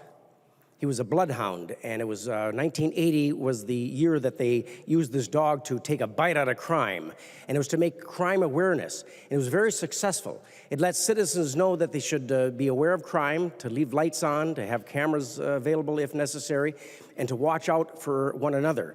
Last year, my son was a page, and when he came down on Sunday night, I told him, well, you can park at the Kelly Inn, it's now the Capitol Ridge.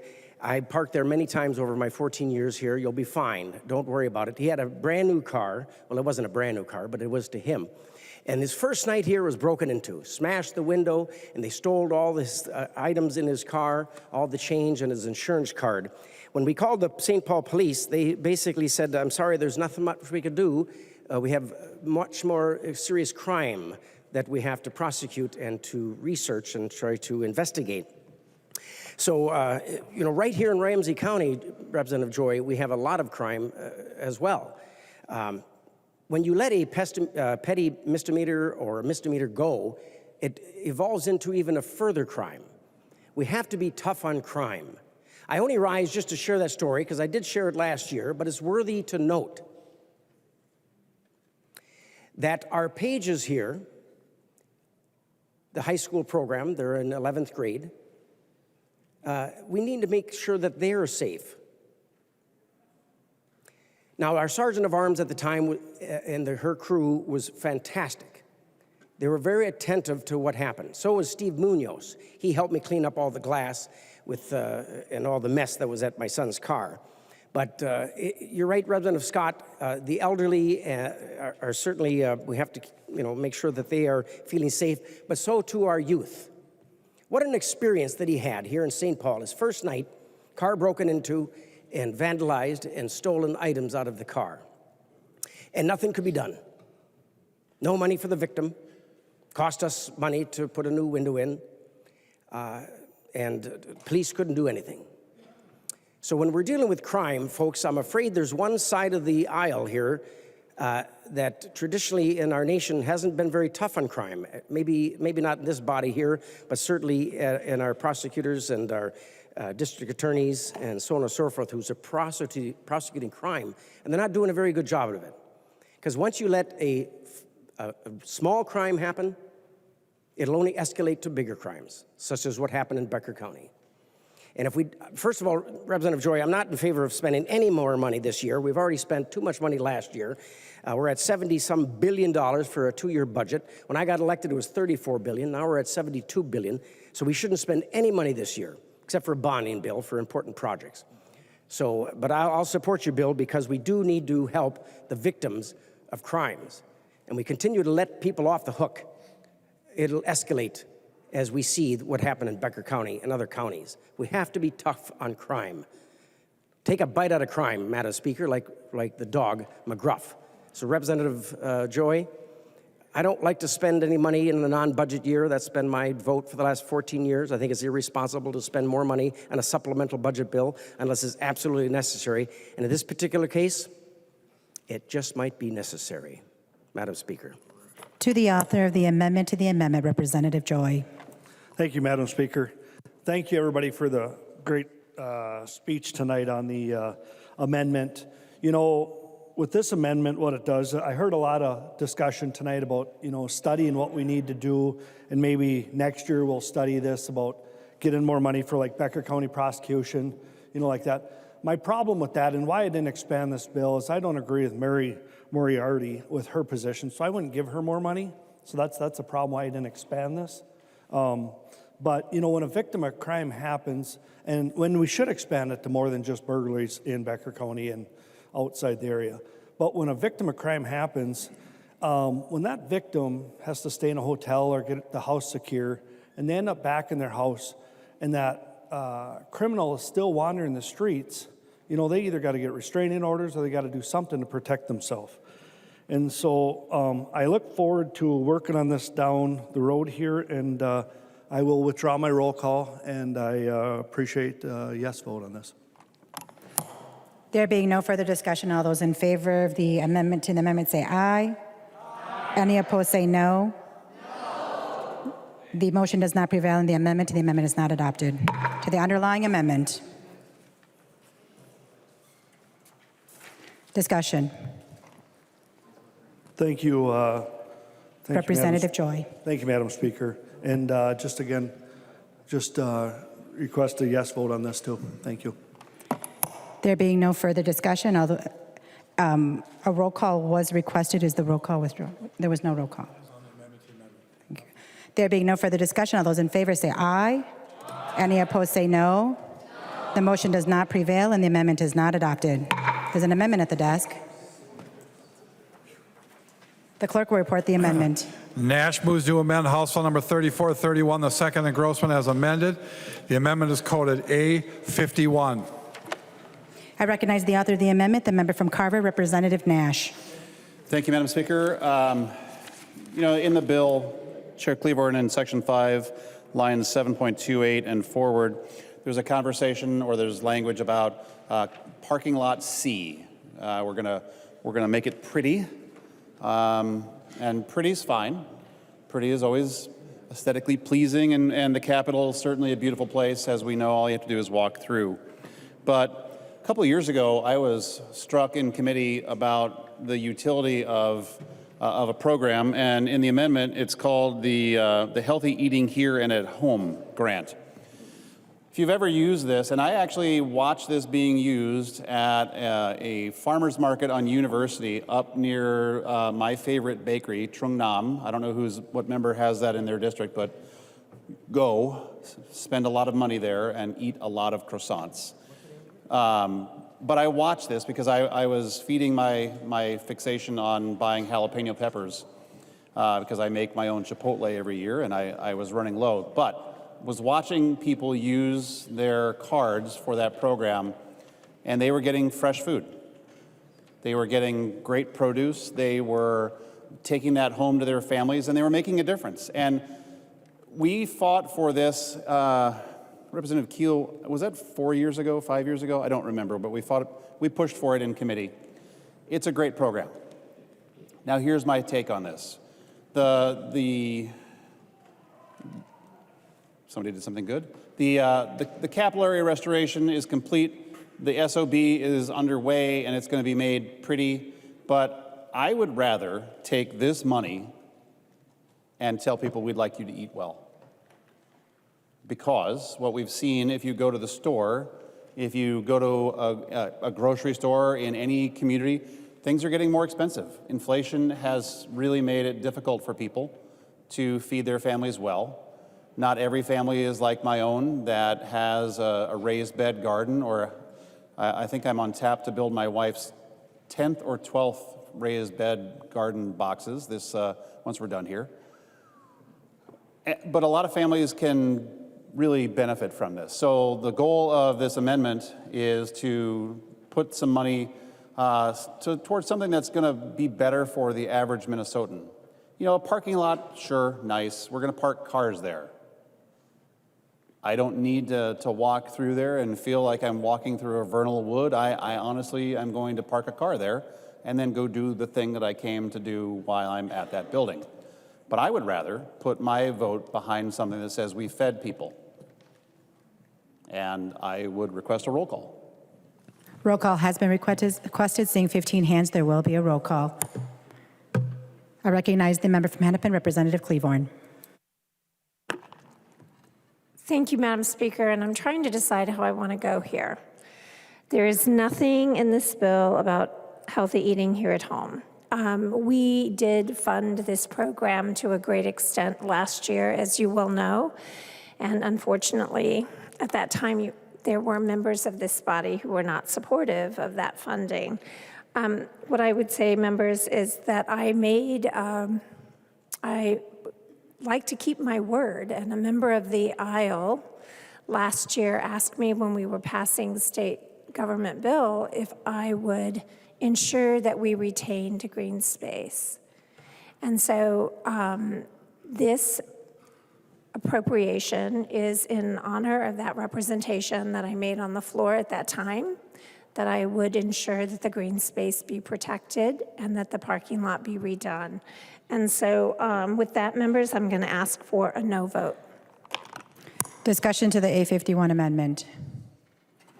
To the author of the amendment, Representative Nash. Thank you for your support. There being no further discussion, the clerk will take the roll.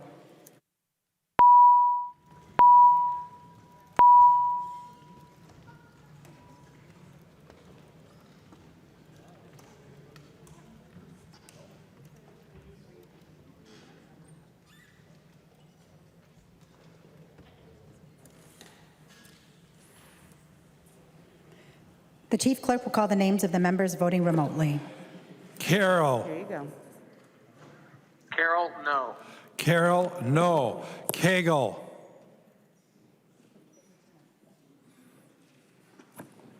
Cagle, no. Cagle, no. Schultz. Schultz, aye. Schultz, aye. The clerk will close the roll.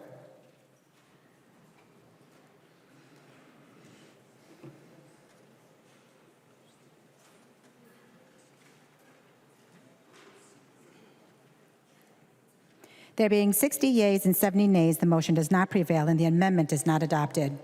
There's an amendment at the desk. The clerk will report the amendment. Nash moves to amend House File Number 3431, the second and Grossman as amended. The amendment is coded A52. I recognize the author of the amendment, the member from Carver, Representative Nash. Thank you, Madam Speaker. I'd request a roll call. A roll call has been requested. Seeing 15 hands, there will be a roll call. Thank you, Madam Speaker. We tried really hard with the last for the $445,000, and I won't belabor this, but I would like to use that $445,000 in fiscal year 25 to spiff up the Leif Erikson Park. If you've looked out your window and if you're on my side of the state office building, it reminds me of the Shawshank Redemption. Leif is in solitary confinement. He is in a box. And when that box is taken off, there will be no trees there. And I feel a little bit like the Lorax that I have to advocate for the planting of trees, but that's a big dig, and it should have some level of beautification that goes into that. And you know, it's really hard to replace mature trees, and I think that's regrettable. As a guy that spends a lot of time in the fall in mature trees in a metal tree stand, there's great value there. And for those of us on our side, and for you that hunt, that's amazing stuff. But I think that this would be rather than beautify a parking lot, it would be better to put it into that park around Leif Erikson, because think of his shock when those wooden panels come off. And he's just going to be really surprised at the beauty that was ripped out from the community that's around him. So I appreciate your support on this, and would urge a green vote. I recognize the member for Hennepin, Representative Klevorn. Thank you, Madam Speaker, and I appreciate the fact that Lead Nash would like to spend more money on the beautification of the new space for the state office building when that's finished, but I don't believe that we need to add $445,000 more dollars, so members will ask for a no vote. Further discussion. Representative Nash. Thank you, Madam Speaker. Please vote green. The clerk will take the roll.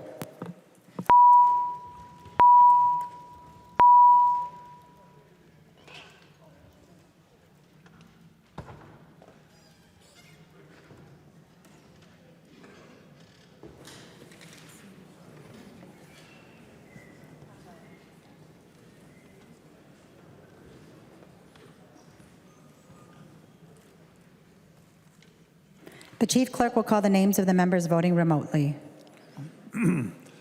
Carroll. Cagle. Cagle, no. Cagle, no. Schultz. Schultz, aye. Schultz, aye. Carroll. Carroll, no. Carroll, no. The clerk will close the roll.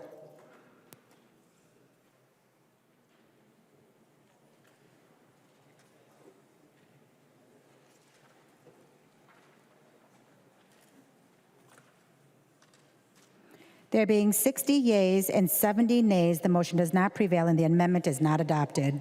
There's an amendment at the desk. The clerk will report the amendment. Nash moves to amend House File Number 3431, the second engrossment as amended, and the amendment is coded A41. I recognize the author of the amendment, the member from Carver, Representative Nash.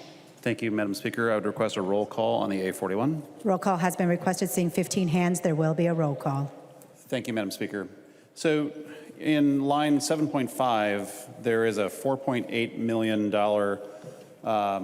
transfer appropriation to the City of St. Paul for, as we talked about it in committee, it is for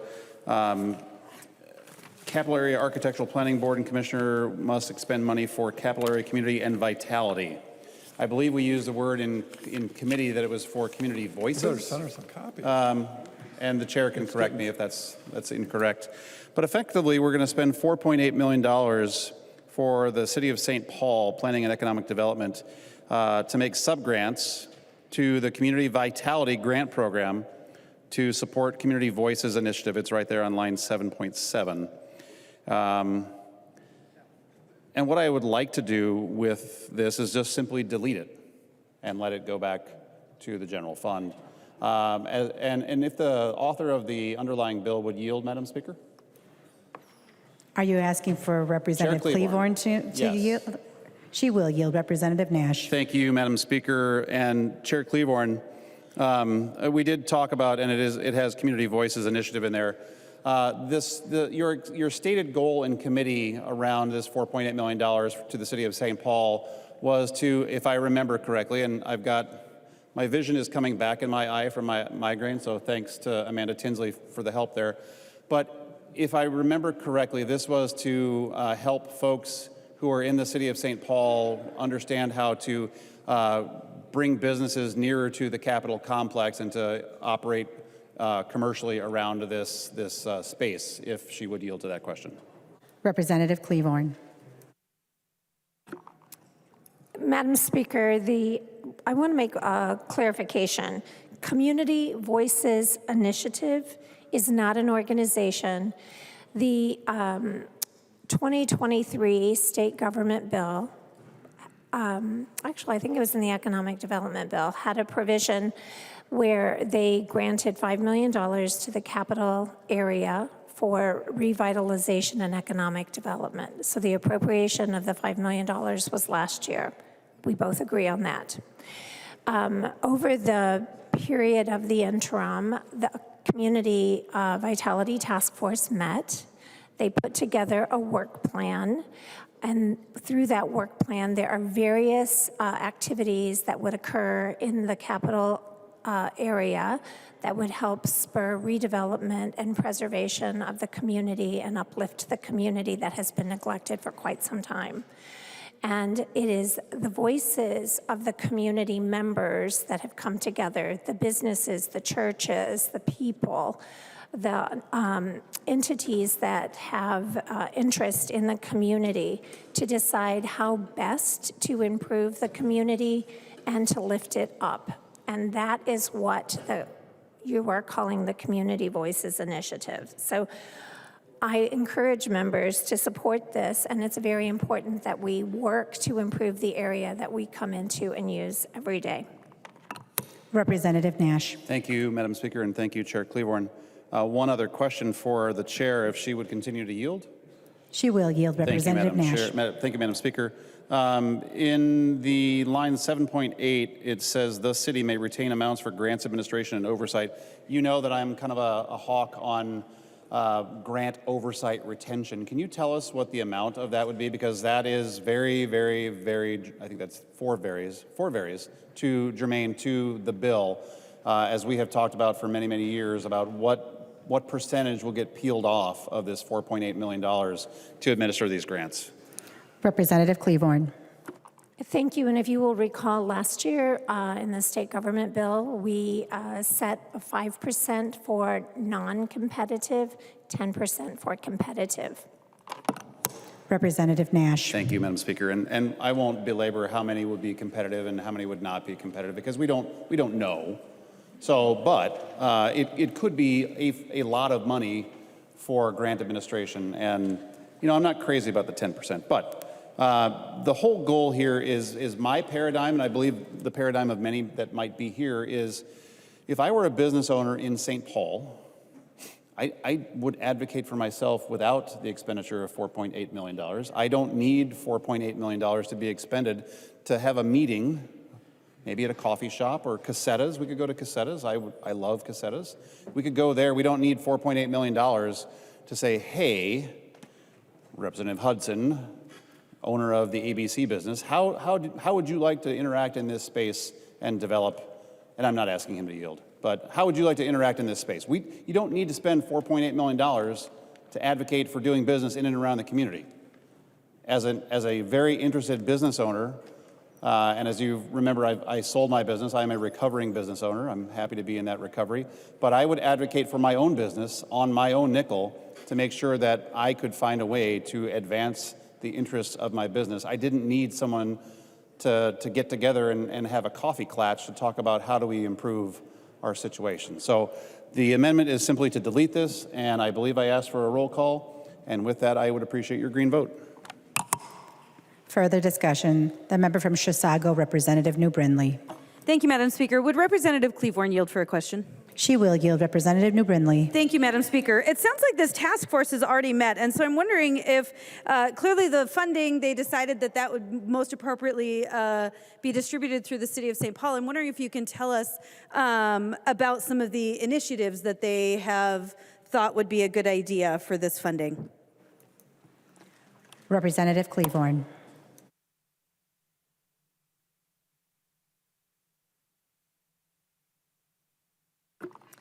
Thank you, Madam Speaker. And there is on the CAP Board website the entire report that you can go and read for yourself. And they have a number of initiatives that they have listed that they would like to do.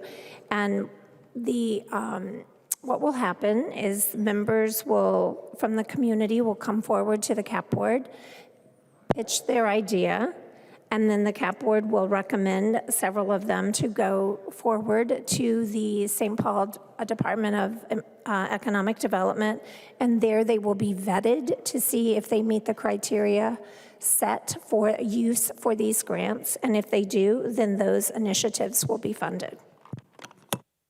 Representative New Brindley. Thank you, Madam Speaker. So it sounds like the task force has met. They've made decisions, but we don't actually know how they want to spend the money. We'll look at that. It sounds like they don't actually know how to spend the money. What I heard was that we want to work to improve the area that we legislators come into and use every day. This feels so self-interested. This feels so self-interested that we want this area that we come into every day, we want this to be nice. It's also unfortunate because I think we can all look to things that have happened to this community in recent years, and we can identify some of the problems, like putting light rail straight down University Avenue and all the businesses that were killed when Democrats did that. But this is the theme, right? This is the theme for our Democrat colleagues. Cause a problem, then spend more money to fix a problem.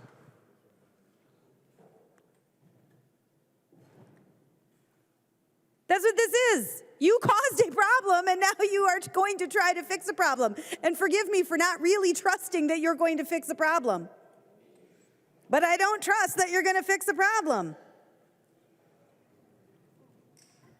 It's just not likely. And we all know how this is going to go down. We all know how this is going to go down. We're sending $4.8 million now to the city of St. Paul, and it's going to be distributed out in little grants to different nonprofits. It's going to pay for lots of additional executive directors of nonprofits, and nothing is really going to happen. They'll probably spend it to like build statues or something, because that's how we waste money around here. That's going to improve the community, right? If we just build a statue. That's the kind of stuff we see from these kinds of programs.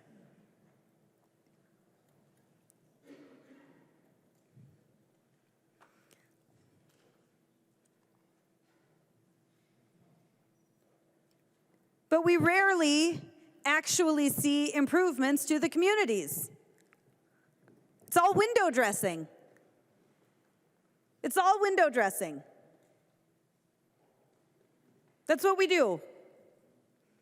And I have no doubt that this will be the same. So let's support the Nash Amendment. Let's get rid of the window dressing. We don't need $5 million to make people feel better. It would be great if we were spending $5 million to actually make an impact on the community. But we're just sending it to the city to distribute out to different nonprofits. That's exactly what's going to happen. And nothing's actually going to get done. It's really unfortunate. But that's how this stuff works. So let's support the amendment. I recognize the member from Wright, Representative McDonald. Madam Speaker, our pastor for the day, in his prayer, he cited that we prayed that we should be silent when we can be silent, and to be vocal when we should be vocal. And Madam Speaker, I usually say a little prayer before I get up and speak, and should I say something or not? And sometimes it's wise just to be off the House floor to listen to some of this debate. But Representative Klevorn, to have close to $5 million to go to St. Paul for a group of folks in the community to find out what's better for our area, boy, it's hard not to be silent. It's hard not to rise and to support Representative Nash's amendment. I can't imagine any of you over there thinking it's a good idea to spend $5 million and send it to the city of St. Paul to send out grants so people can have meetings to decide what's best to do with the Capitol complex. It just, I could be wrong. I'm not, we make mistakes to err as human, but it just seems to be so irresponsible and such a waste of money. I hope, Representative Klevorn, I'm wrong. I hope that these grant monies, because there's nothing much we can do about it except to use our voices from our district to maybe point out something that we think is an injustice or something that is not very wise in an investment of the taxpayers' dollars. But to spend close to $5 million for a group of residents to get together in our community here in St. Paul to figure out what's best and how to revitalize our area. It is sad that our area here is not very vitalized. We have the White Castle. They have really good food there once in a while. But overall, it's a depressed area, unfortunately. It's not much, there's not a lot of economic vitality. And Representative Klevorn, yes, we would like things to be vital and to be active and to invite people to our state capital here in St. Paul. But here we're taking $5 million for a group of citizens to get together and talk about what they can do to make this area better. Now in Delano, when I was on the, I was a member, I had a business there, I still have a business, and Delano was kind of a blighted area with a lot of empty buildings and 100-year-old dilapidated buildings, especially along the Crow River. And I got active in the Chamber of Commerce because we wanted to revitalize downtown Delano. And we didn't go to the city to ask for money. We didn't go to the state to ask for money. We, as concerned citizens through the Chamber of Commerce, got together as businessmen and women and had meetings at the coffee shops and came together to decide how can we revitalize our town? What can we do as citizens, as businessmen and women? We certainly didn't run to the state of Minnesota and ask for $5 million to have a meeting. We certainly could do that on ourselves. And over the years that I've been active in the chamber and the city council and here at the chambers here at St. Paul, we've accomplished those goals, but we didn't take any money from the taxpayers. We solved the problem on our own, at least the core group of us.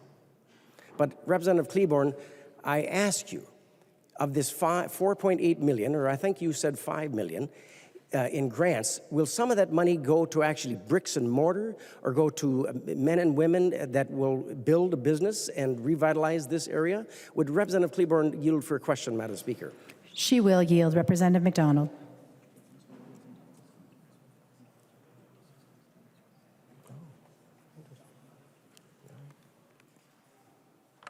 Yes, I'm sorry. Representative Klevorn, sorry, my apologies for the delay. In these grants to the city of St. Paul, what kind of funds will be used to really revitalize and build brick and mortar business and help this area that we sometimes think is maybe a blighted area? And I say that painfully. Representative Klevorn. Thank you, and I'll just repeat my answer from earlier. The community has put together ideas of what they would like to see for their community. And they will take those ideas to the CAP board, who is the planning organization for this area. The planning board will then say, these are good ideas that should go forward to St. Paul, to the economic development, to be vetted. It is the community that will be driving it. If it is brick and mortar business, awesome. If it's repairing sidewalks, awesome. If it's bringing in a new business, awesome. It will be for them to decide what they would like in their community. They believe they know it better than I do. Representative McDonald. Madam Speaker, thank you, Representative Klevorn. That's a great answer. And does it really take $5 million to do that? Representative Klevorn, if you'd yield for Are that you question. asking Representative Klevorn to yield again? I did, yes. Thank you, Madam Speaker. Representative Klevorn. Thank you, Representative McDonald. And I think probably it's going to take more than $5 million. We have allocated $5 million in the budget last year for them through the Economic Development account. If you look around and you see the need that is in the community, I would be happy for you to put forward a larger sum of money if you so desire. Representative McDonald. Madam Speaker, I've just been informed that they will be out in grants. Businessmen and women could receive up to a $5,000 grant individually. 5 to 75,000? No, 5 to 75,000? Well, folks, I hope that in 10 years or 20 years, when we're all gone from this building, maybe some of us will still be here. Representative Davids, he'll probably still be here. But I hope that this money that you're going to put to use will really bring in economic development and really bring a vitality to our capital complex. I don't think it needs a $5 million to the city of St. Paul to give out grants. Concerned businessmen, I'm a businessman. There's many businessmen and women here. We don't need government money necessarily to come together as a group to decide what's best for our community. It's a really missed opportunity for those funds of tax dollars to go to help businessmen and women vitalize their own area, to come up with ideas. They could do that without the government intervention and spending taxpayers $5 million. That's just my humble opinion, Representative Klevorn. Maybe I'm wrong, but we'll wait to see what the rest of Minnesotans think, and I hope you're right in this, because this complex, our capital, deserves to have a really rich neighborhood with thriving businesses, thriving neighborhoods, safe neighborhoods. Our children shouldn't be coming down here and have their windows broken in right across the street. So I hope your $5 million will help at least address the crime as well as the vitality and the success of this area. I recognize the member from Hennepin, Representative Klevorn. Thank you, and I won't belabor the point. Representative McDonald, when you're talking about the community around this building, this is where people live. It's their home. It's where they raise their children. And I would ask that we please always remember that we really need to be respectful. So when I hear words like it's a blighted community, you know, I would say it's been a neglected community. It's been right in front of our eyes for many, many years, and we've not made the investments there. We've made investments in other places to help other businesses.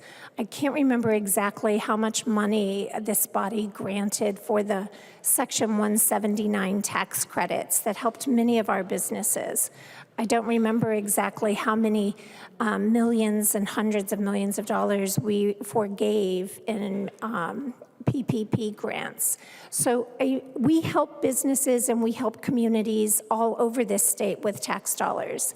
I myself have been the recipient of mortgage interest deduction, right? Which helped me keep my house and helped me maintain my house, right? There are many ways that we serve many communities and families all across the state, and $5 million for this community is not a bridge too far. Thank you. I recognize the member from Douglas, Representative Franson. Representative McDonald. Madam Speaker, I just want to respond to Representative Klevorn. I've been coming down here since I was 9 years old. And we would be able to, my father, with all our kids, there was 7 of us, we'd be able to walk around the Capitol complex safe at night, never a fear. We'd walk downtown to the Science Museum. We'd go to the Daytons, to the Orange Julius, to the Skyways. We were very safe. Never did my folks ever think we were not safe. When I say blighted area, I'm not criticizing the neighbors here that live in this neighborhood.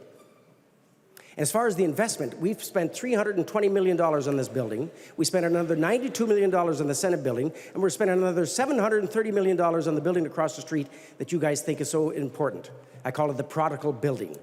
So we are investing in this area, certainly. And for those neighbors here, maybe we haven't done a good enough job, because just last year we were warned by our Sergeant of Arms that we shouldn't walk from the Capitol to the SOB because it wasn't safe.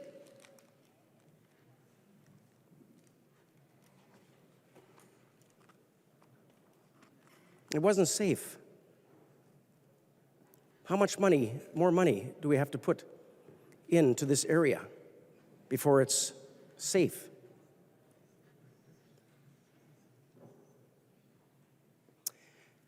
So just to be clear, when I say blighted area, there are some areas around this. Look at the Sears building, of course, gone. It is blighted. And for the neighbors that live here and work here, maybe we can do better than just giving $5 million to meet. Maybe we can put the money where it counts, not just meetings. I recognize the member from Douglas, Representative Franson. Thank you, Madam Speaker. Members, when Representative Ann New Brindley was discussing the CAP board funding, and I heard Representative Klevorn say go to the website, I did, and what I found was a whole lot of nothing answering our questions. What I did find is on the website under policy starting points, beyond the CAP board approval of task force recommendations, there are very few strings attached to this funding. That's what I found. So $5 million, very few strings attached to the funding. So that right there is a red flag. This is an opportunity to prioritize community projects based on community values, but there's no explanation of what those community values are for $5 million. So I got a little curious, scrolled on down to the task force meetings, and then let's see, it looks like the last meeting may have been March 12th, 2024. It was a virtual meeting from 1 p.m. to 2:30 p.m. The notes yet are not published, but on Tuesday, February 27th, there was a hybrid meeting that took place at the League of Minnesota Cities from 12 to 1:30 p.m. So I clicked on that little link there, kind of see what they discussed. And here, what I did find is the CAP board administration feasibility little section there from the meeting.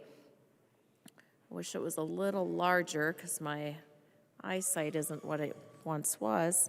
The task force discussed whether or not CAP board has statutory authority to oversee the grant program. That's interesting. So I found that kind of a fun little tidbit. A point was raised that even if there is not alignment with current regulations, there is also the possibility of amending the statute if need be. It was expressed that, given CAP board's expertise in architecture and planning, expanding its maneuverability in these processes may be an appropriate measure regardless of the grant program. Peter Musty made note that the capacity is currently stretched due to staffing levels, making additional responsibilities difficult to manage without additional staff. However, there was acknowledgement that it would be worth determining the feasibility of personnel hiring, given how avoiding passing through additional entities like intermediaries and donor-advised funds could also help avoid miscommunications and complications arising in the program's implementations. Members, it would behoove us to take the Jim Nash amendment here and move this $5 million back to the general fund. You know who needs revitalization in Minnesota? The family budget. The family budget needs a little revitalization. After spending $17.5 billion in a surplus last year, raising taxes by $10 billion, families are stretched to the brink. And so yet another $5 million to some nonprofit grantees is really going to irk the taxpayers of Minnesota. If you really were really concerned about revitalizing St. Paul, what I would have suggested to you then is perhaps putting the dollars from the Palace for Politicians, where you're spending $730 million of the tax dollars, and maybe investing a little bit into St. Paul. But yet, instead, you invest in yourselves to make sure that you have a fancy building for when you're here just part-time for $730 million to fix a leaky roof. Members, vote yes for the Nash Amendment. I recognize the member from Hennepin, Representative Nadeau. Thank you, Madam Speaker. Members, I'm not going to belabor this. We've heard this is a priority discussion, I think, that we're having right now, and we've had consternation with this particular provision in state gov. We talked about it at length, but this is not about $5 million. There's two more components of this.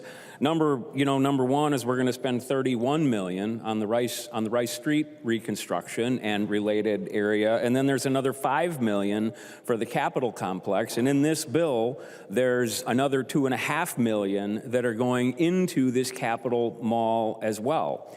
And I think the problem that we're having is that our cities have to compete for dollars in a capital budget.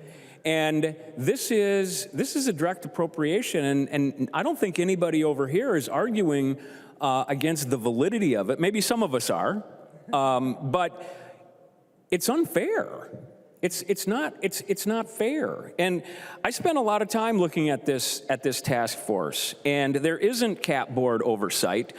This is going to be a group of 3 to 5 people that are appointed by the cap board, and they're going to work with the city of St. Paul. And interestingly, even though the city in section 3, subdivision 1, they're limited in 16B.98 to 5%, but that language is stricken from any of the grant recipients past that. So theoretically, I mean, you could have a grant recipient, and that is that's on line 7.14, Representative Klevorn, and they could have administrative costs.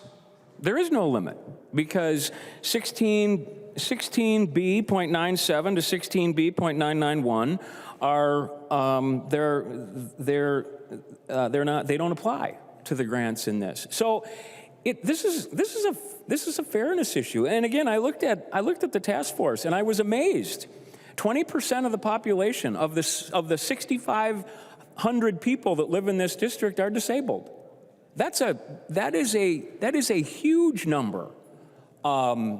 And so I think there's some validity to the things that we're doing, but the process that we're going through in doing it, I think really lacks that oversight that we apply to almost everything that we do. I mean, we just had a huge argument not too long ago about whether or not we're going to reduce, a daily limit on nursing facilities by $12.85. And here we're gonna literally hand over $36 million and just say, you know what, St. Paul? Go for it. Go for it. And we're gonna pay the city to do what the city does. This is what they do. They do community engagement. They're the best at it. They do it well. All of our cities are. And so I think that's the problem that I guess I'll speak for myself. That's the problem that I'm having with this. I mean, if I could get $4.8 million for one of my cities, I would be so happy, so happy. Cities have different needs, and I recognize that the capital area has an important need. But that's what the capital budgeting budgeting committee is for. And so I would say vote green on the Nash amendment. I recognize the member from Sherburne, Representative Lawrence. Good evening, Madam Speaker and members. I've been sitting here a long time this evening and wish I spoke up to Rose to speak sooner than I did. One, I want to thank Representative Johnson for bringing ahead his amendment that he did earlier, the 828 amendment, because I think it applies here as well. As I've sat here the last 18 days and I've listened and I've sat in some committees and we're sitting and we're talking to this discussion right here, I think we suffer from a situation that I can relate back to our local township government. And I come from local government. That's where I have a lot of background, a lot of experience. I come from a great township board and a township that's the 3rd largest in the state of Minnesota. But one thing we were very conscious of as a township was not giving up our responsibility, not letting others have our decision-making power. Being sure that we had the final say on how our dollars were handled, what projects we were investing in, how they were going to be completed. And as I referenced the amendment that that Representative Johnson put forth, that's what he was getting at. He was getting at, don't give up that responsibility to another committee. Don't give up that responsibility to another board. And here we have it here with our dollars. And I've watched over and over in the last few days how it seems like we want to give money out. I'm not saying they're bad ideas. I'm not saying that there's not need out there, but we give it out without the responsibility. We give the decision to how $5 million, $4 million is going to be spent to somebody else without the accountability. And I'd like us to see to come back. And let's take control of the reins of our horse again. Let's take control of those reins. Let's not give up our responsibility to other boards. We've been elected to make those decisions. Let's not give our responsibility up to other committees. We've been elected to make those decisions. Let's not give those dollars away without the accountability and the responsibility. We've been given that accountability and responsibility. And as we go through, and I know we've only got a few days left of session, but as we go through and we start making decisions, to hang on to that responsibility, to have those safeguards in place, because we're the ones that are accountable for it. Let's bring back the responsibility to our house, to this body, and take responsibility for the dollars that we're choosing, to give more vision to those dollars instead of just saying, here's a handful of dollars, let us know what you do with it, if you do anything with it. Let's bring back some of that responsibility and take accountability like we did in our local government. It's a great responsibility that the people of Minnesota has placed in our hands, and I don't want to forego that responsibility. I want to be accountable to the people of Minnesota. Thank you. I recognize the member from Ramsey, Representative Perez Vega. Thank you, Madam Speaker, and thank you, Chair Klevorn. I represent this district and where the Capitol complex sit, and I'm also honored to have been appointed to the Vitality Task Force by our governor's office because of not just as an elected official and where this Capitol stands on in my district, because I truly am a child of this capital city and of this great state of Minnesota, born and raised right here. And I think about how important it is not just for the children of this capital city, but throughout the state of Minnesota when they recognize the importance of civic engagement. And as being in our first meetings and being appointed early in the summer, right after our successful, amazing legislative session, where we talk about how we want to make a one Minnesota between not just one party, but all of us together for the future of what Minnesota is and what it has been fought for by all sides of the aisle. And it's recognizing a place in where all Minnesotans should feel welcomed. And let me tell you, this task force doesn't have all the answers to that because it's going to take a lot of work, a lot of healing. But as somebody who recognizes, I've spoken to the Speaker of this House who said she never had that chance of visiting the Capitol. It wasn't a field trip for them or something that they seen every day. I've spoken to members who, when they first arrived to this country and to this state, that how they took their first steps to go to the Capitol to learn what is the best to work together as Minnesotans. But I've always known of this Capitol from the first recollections of what's even younger than my daughter's age right now. I recognize the importance of conversations and democracy as a child of St. Paul because the Capitol stands right here, but it wasn't always inviting. As a young brown girl who's lived in this district, who's seen those gold horses shine to give us the dreams of opportunity regardless of what our grandparents' languages was, what our class was, what our color of our skin was, it was about knowing what it is to be a Minnesotan and how to be involved for the people. From public safety and what that looks like in the Capitol complex, it has to start with people wanting to come to the complex that are not just elected officials, that are not just lobbyists, that are not just advocating for the laws that we all want throughout the state, but to celebrate the importance of what is a Minnesotan. I remember having gatherings and blankets laid out on this Capitol complex as a young girl, and witnessing conversations of us building to where I'm at right now as the elected official of this district and where the Capitol stands. As a young girl who recognized the importance of this indigenous lands, where we were circling to talk about the importance of having our indigenous cultures celebrated, that the powwow should be celebrated here, that the drums should be loud here, just like we had outside in this chamber today. And a week ago, when I was honored to present a resolution to the Jazz Central to acknowledge Jazz Month, an American historic genre of culture right here in this Minnesota Capitol complex while we are making law.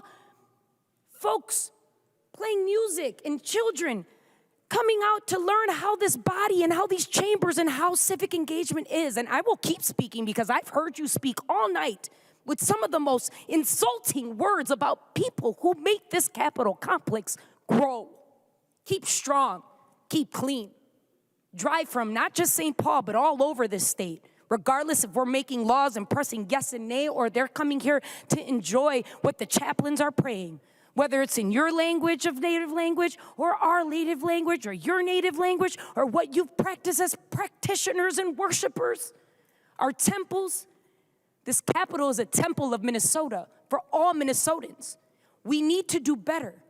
The opportunities with the Vitality Task Force is a step pa'lante, a step forward to make things better for the children of all shades of brown, from the darkest to the lightest, from the languages that are spoken in our school districts, to host the memorials for public services from our police departments, to elected officials who have hosted their funerals in these, right outside these chambers.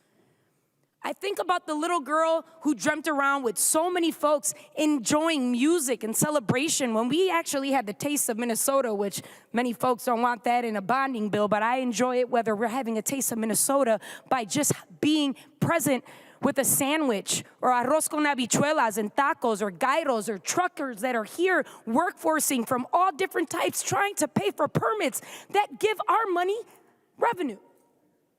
These are the beauties of these opportunities of growing collectively. I don't see Representative Schultz in this chamber, but I do know that he has been supportive of the initiatives because he says this is the community that you represent. Representative Hussein, whose district is in this Capitol complex like my own. This isn't just a place of where we check in and clock into work, whether we're here at 5 in the morning till 1 or till 5:30 in the morning, back to back to make law for our Minnesotans. This is a place for all Minnesotans to accept, all Minnesotans to feel invited and to celebrate what this is. And also recognize that within history, there's also harmful spaces here. I look vibrantly at what we've been having, Chair Klevorn, these conversations with our city of St. Paul as well, with folks that come from this community for generations and generations, from the Rondo community of the Hickman families, the Carters. We speak about this, how the Black community was working to build the amazing complex of Cass Gilbert. I walked these chambers as a young little girl with Representative Mariani, who invited us as classroom children in the same seat that I'm sitting in representing. I remember Paul Wellstone, our senator, and our great Congressman Bruce Vento bringing the children from all over the state of Minnesota so that we felt that this is the temple of Minnesota. This is the greatest symbolism of how we can make things better to keep our community safe. I have a lot of passion in my tone right now because we've learned that in St. Paul, there's been a violent action motion from public safety. We don't know what the outcome is, but we know that a life has been lost.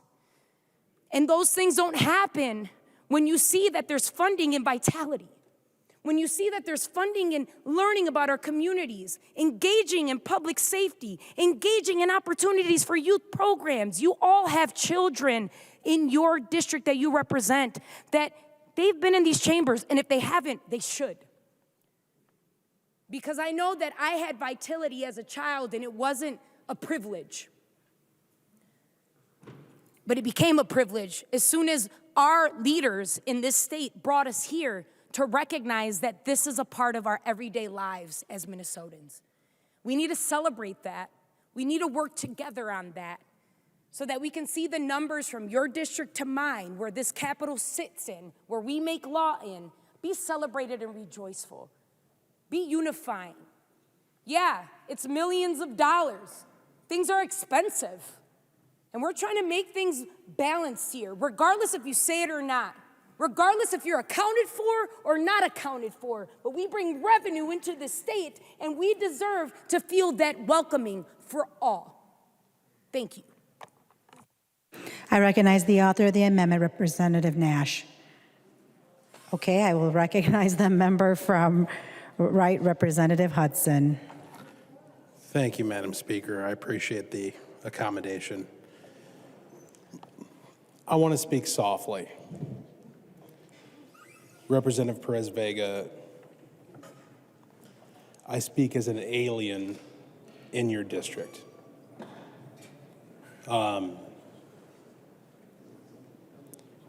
You do a fantastic job of representing the people who elected you. What I would suggest, based upon the comments of Representative Lawrence, who's new to this chamber, is he and I, both having acted in local government,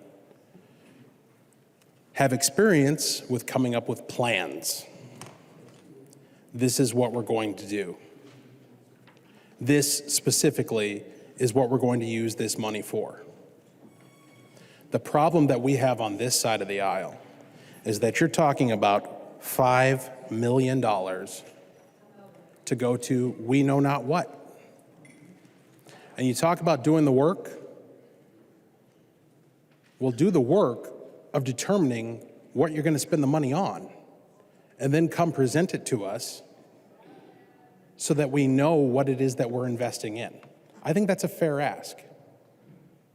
If you look at 711 through 715 of this bill, $200,000 to be transferred to the Capital Area Architectural and Planning Board for community navigators and for startup and other costs to facilitate implementation of Community Vitality Grant Program and the Community Voices Initiative.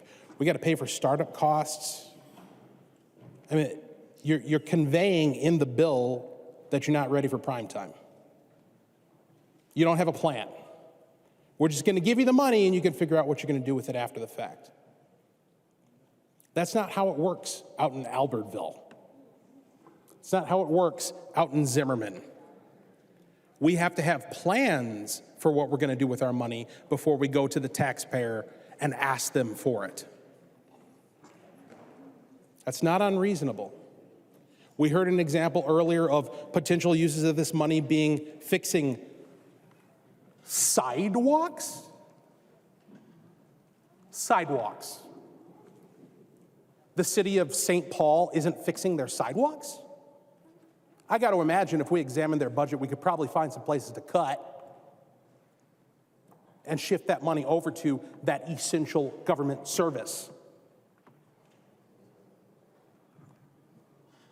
I don't want to deprive the ability of the folks around here who, by the way, in spite of the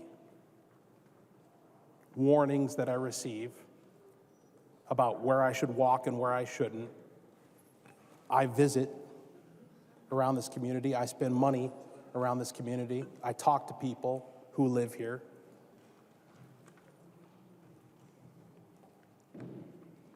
I know they're in need. I know they don't feel represented,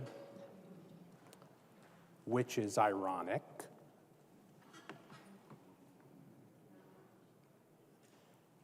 But the idea that we're gonna claim as mission accomplished appropriating money to give to nonprofits to spend however they want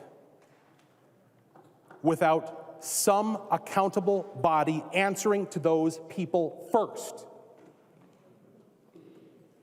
presenting a plan to them that they sign off on and say, yep, that's what we want. And then coming back to us and us reviewing it and say, you know what, we're on board with that. That's the way this process should work. That's why we ought to support the Nash Amendment. Please vote green. I recognize the member from Anoka, Representative Engen. Thank you, Madam Speaker. This kind of reminds me of a really sobering statistic that I saw a couple years back that's kind of stuck with me. 6 of the 7 wealthiest counties in America surround Washington, D.C. Pretty crazy, right? They're the closest to power. Lino Lakes isn't getting any stake in this. Centerville, Circle Pines, communities that I represent, they don't get to take any of this. There's no grant oversight and administration cost that they can reap from. Why does St. Paul get it? And let's go beyond that to what Representative Hudson was just saying. What do they do? A vitality task force. Can you please list for me what in the heck that means? Because on their website, they can't tell you. One of the craziest things that I've experienced in my first term serving in this body is how we prioritize what gets funded. I have students from an alternative learning center, and actually even deeper than that, a part of the alternative learning center that deals with substance abuse disorders, helping kids stay clean. They came into my office and they were begging to help me try to get $167,000 so that their entire program didn't have to be slashed. I couldn't promise them that they were going to get it. But you get $4.8 million for some unspecified vitality project. You can go on tirades all you want about how community is everything, but help me out here. Help me figure out what it is that you're trying to fund in your community. Because other than that, I don't know what it is. It's nothing. It's amorphous. It's ridiculous. That's why people don't trust us. Again, let's go back to that point. There's a reason why people don't trust us. We can't tell them what we do with their money. They don't see an ROI. Minnesotans used to understand that, you know what, higher taxes might come at a cost, but it's going to go towards those roads and bridges. It's going to go towards fixing the potholes. They saw that ROI. They don't see it with this. You can't tell me what it's going towards. So unless somebody can spell it out for me, I'd suggest you vote yes on the Nash Amendment. Thank you. To the author of the amendment, Representative Nash. Thanks, Madam Speakers. Thanks, members. Let me just put it this way. I was mayor of the city of Waconia, and we didn't get a $4.8 million grant ever. LGA was up and down, and for those of us that have local government experience, LGA is an ephemeral number that you might have it one year and it's completely gone the next because of the formula. And I'm just confused as to why, for a city, St. Paul certified LGA got $81.6 million last year. Many of the cities in our districts over here on our side got nothing.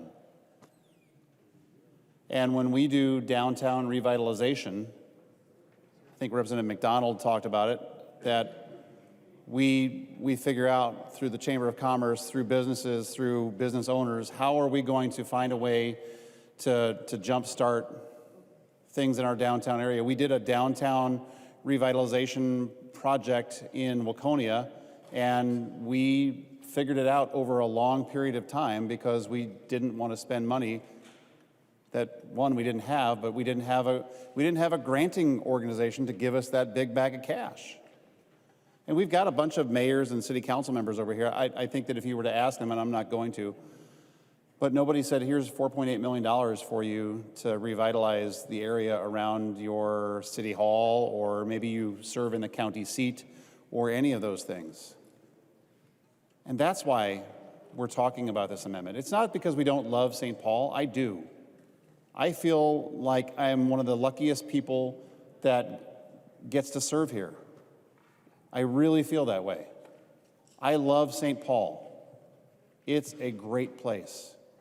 But the message to your average Minnesotan when they see $4.8 million granted to revitalize something on top of the $81.6 million in LGA, on top of many other things, that the cities in northern Minnesota, southern Minnesota, or in Carver County, we don't have that. We don't have that. And that's why we're talking about this. That's why we're bringing this up, to say, let's have some prudence when we spend money. Is this the capital city? Yes, it is. We've spent piles of money making Cass Gilbert's capital come back to life. I would have voted for that were I here, because I think it's a great expenditure. But when it comes to how do we give out money to other cities, we don't walk up to the city of Waconia and say, can we give you a $4.8 million grant to spiff up downtown? We don't. It's not happening anywhere else, and I won't belabor this, but it's just, for a lot of Minnesotans, it's just a lot to think that a fairly, as Representative Engen talked about, it's very amorphous. That's what we're trying to say over here, is that this is just another expenditure on top of another expenditure on top of $81.6 million in LGA that can be used to fix sidewalks. It's just too much. Members, vote green. The clerk will take the roll.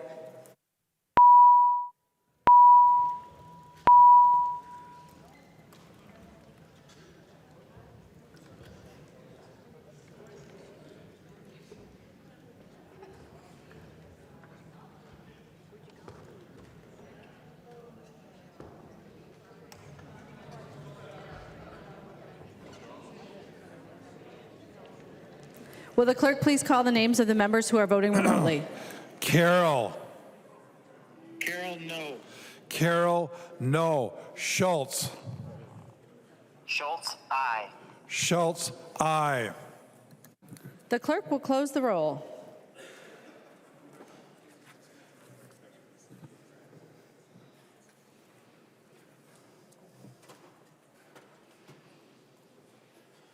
There being 60 ayes and 69 nays, the motion does not prevail. The amendment is not adopted. There is an amendment at the desk. The clerk will report the amendment. Nadeau moves that House File Number 3431, the second engrossment as amended, and the amendment is coded A57. The member from 34A, Representative Nadeau. Thank you, Madam Speaker. Members, point of parliamentary inquiry, Madam Speaker. Please state your point of parliamentary inquiry. Is my amendment divisible between 1.5 and 1.6?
Representative Nadeau, it is divisible.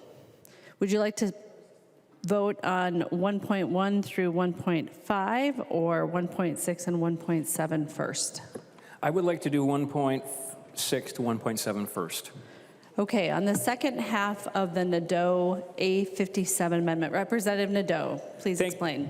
Thank you, Madam Speaker. Members, this is a very simple technical I think it's a simple technical amendment that I'm proposing. So in the underlying bill, what this does is it just, this second half of this amendment eliminates the requirement that the grants that are provided under this section, which is what we've been talking about, this capital area community vitality account, what it does it basically eliminates and requires that the grant recipients have to abide by 16B.97 to 16B.991. And for those of you that are unfamiliar with those, this is the Department of Admin Oversight. This is the division that requires that administrative costs can be only 5%, which is what we're holding the overall grant amounts to up above.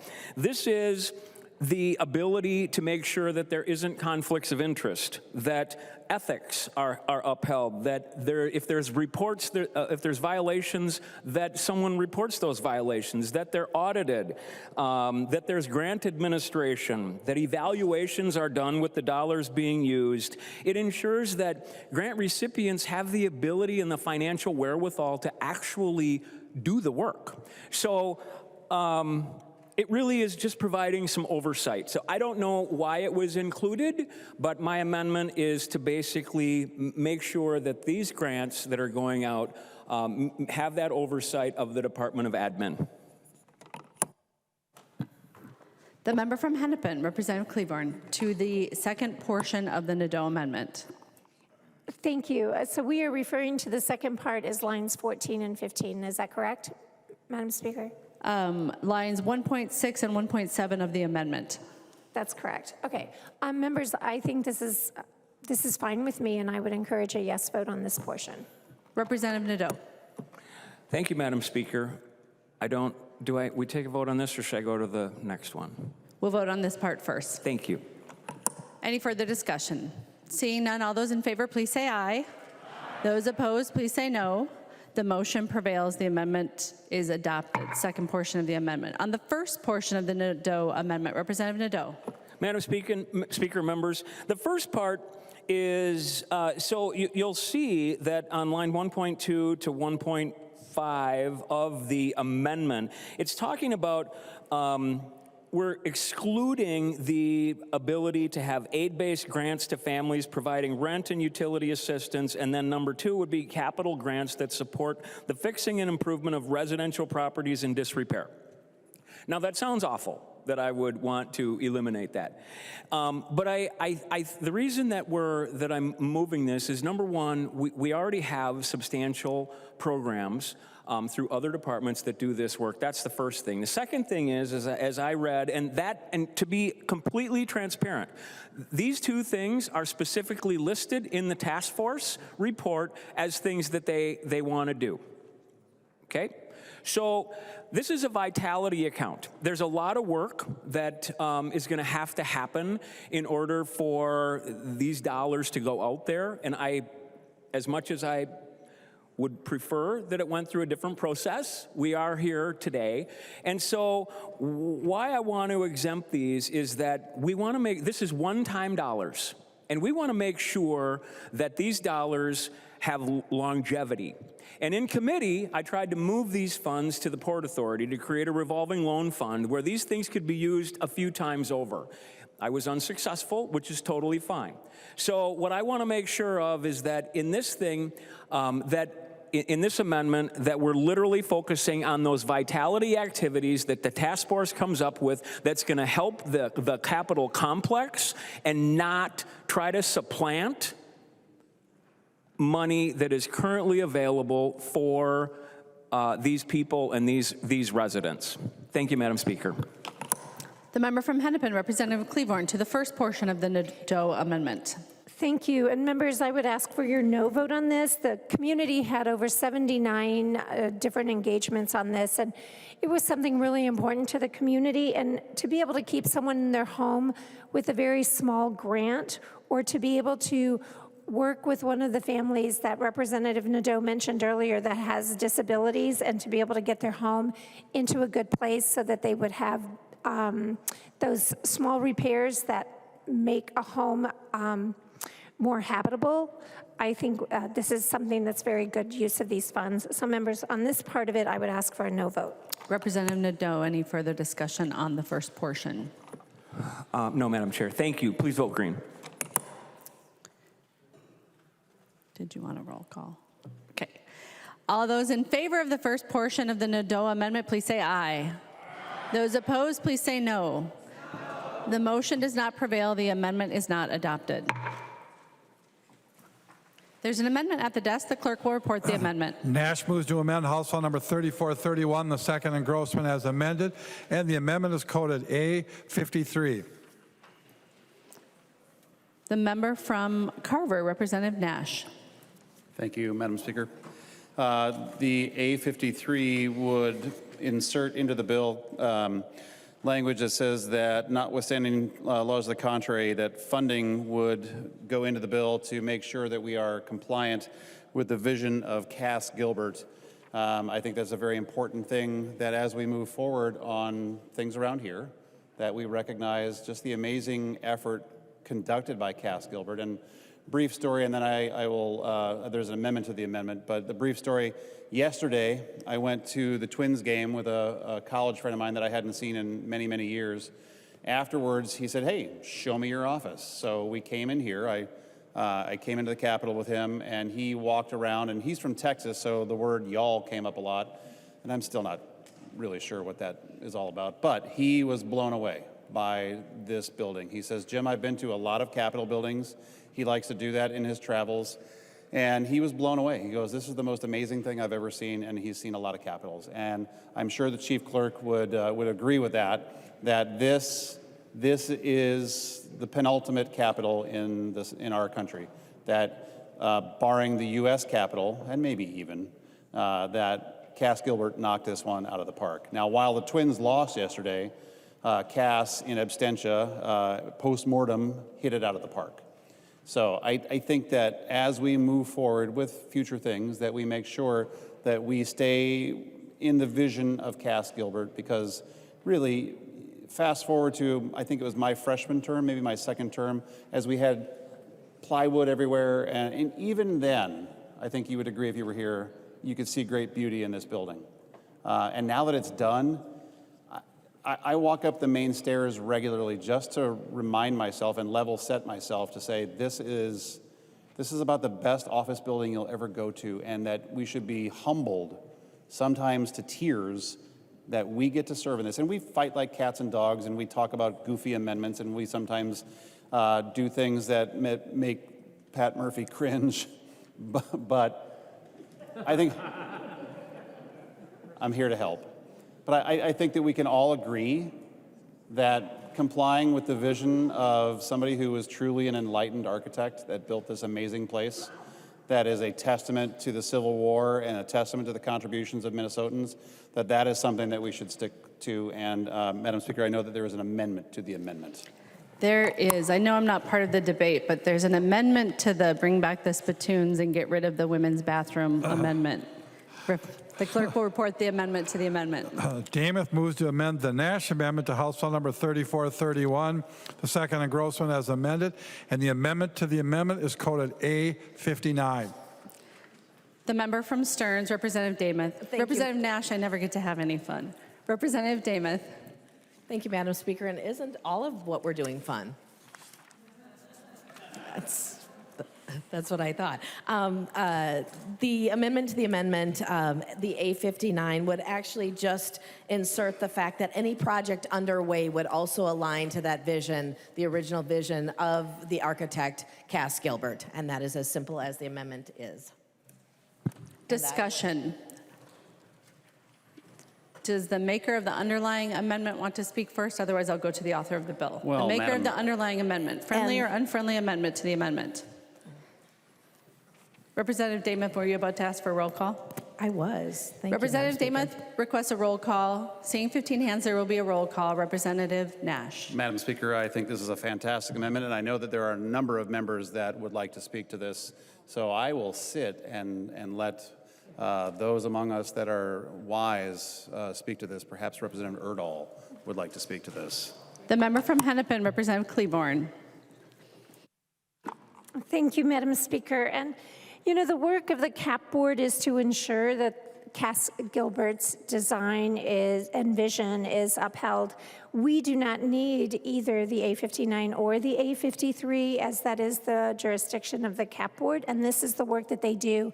And they have they have passed a resolution that say that this work that is being done is in line with their comprehensive plan, which upholds Cass Gilbert's design. Discussion. The member from Hennepin, Representative Robbins.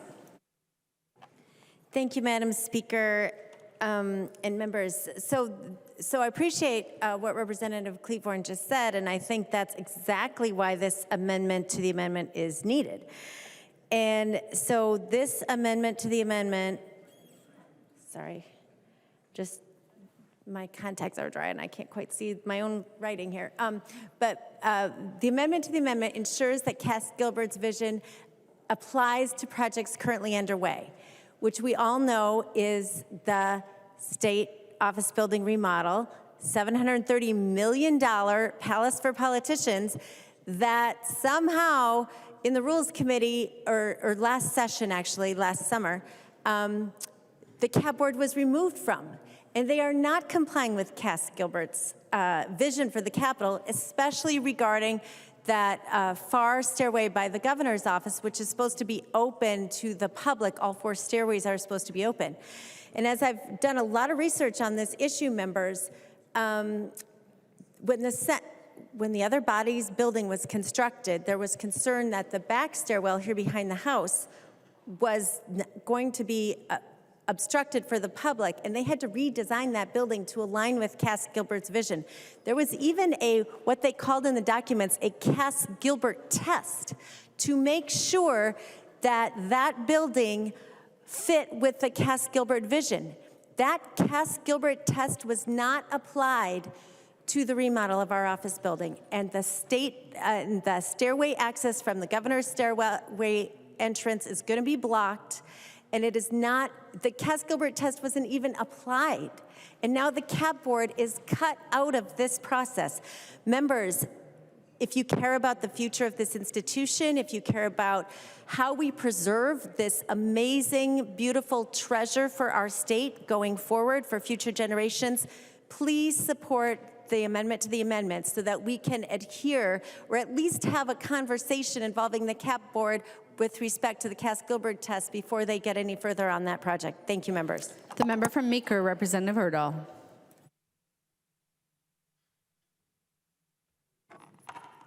Thank you, Madam Speaker and members.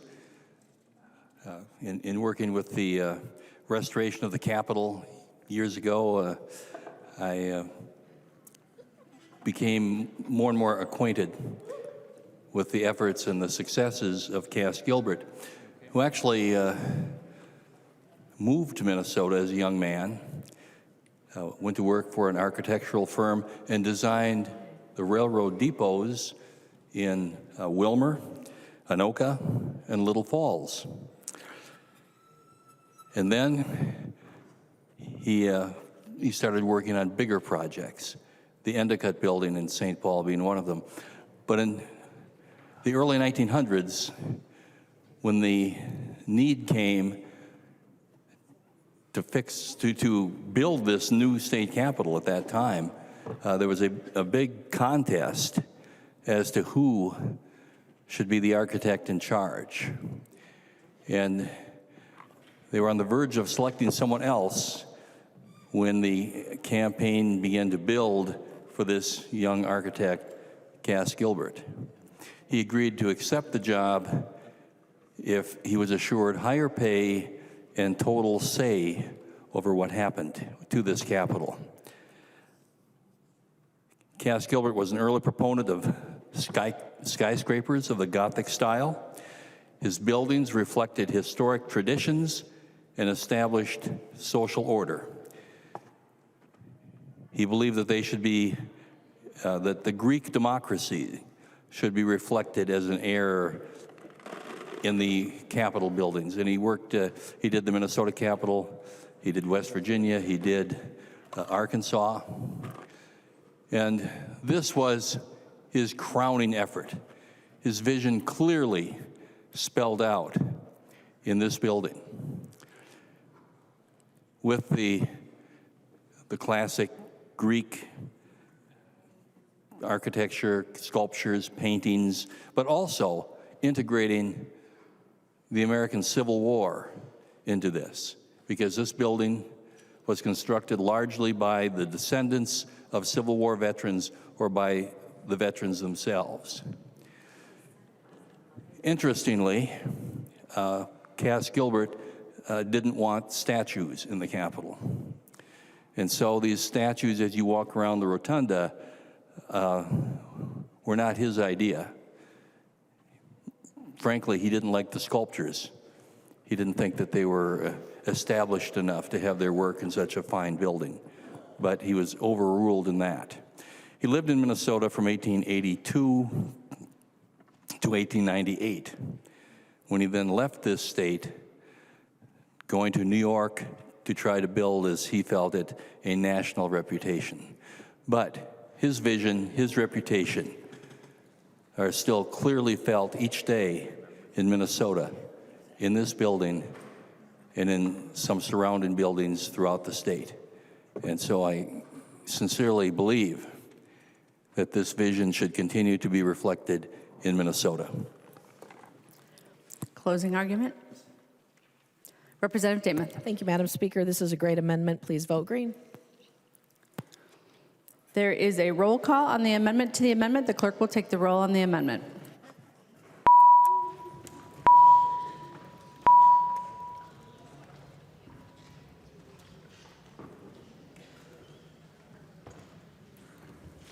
Would the clerk please call the names of the members voting remotely? Carroll. Carroll, no. Carroll, no. Schultz. Schultz, aye. Schultz, aye. The clerk will close the roll.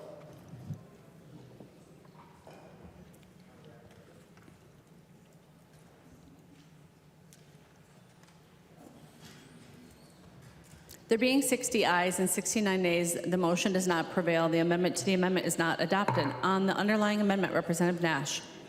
Thank you, Madam Speaker. I'm disappointed in that, but and I'm very pleased that spittoons are gone, and I remember Representative Murphy talking about, and Representative Kahn talking about the need to get women's bathrooms in there, and I think that's fantastic because I would love to see my daughters serve here one day. You can experience another Representative Nash, which I'm sure makes everybody happy. Members, I would urge your support on the bill, on the amendment. Sorry, I've got a bit of a headache here, but I would urge your support on this amendment. Thank you. All those in favor of the Nash amendment, please say aye. Aye. Those opposed, please say no. No. The motion does not prevail. The amendment is not adopted. There's an amendment at the desk. The clerk will report the amendment. Nash moves to amend House Bill number 3431, the second and Grossman as amended. The amendment is coded A36. Representative Nash. Thank you, Madam Speaker. I would request a roll call on the A36. Representative Nash requests a roll call. Seeing 15 hands, there will be a roll call. Representative Nash. Thank you, Madam Speaker. And I believe that the pages have a document to pass out, and I'll talk as they do that.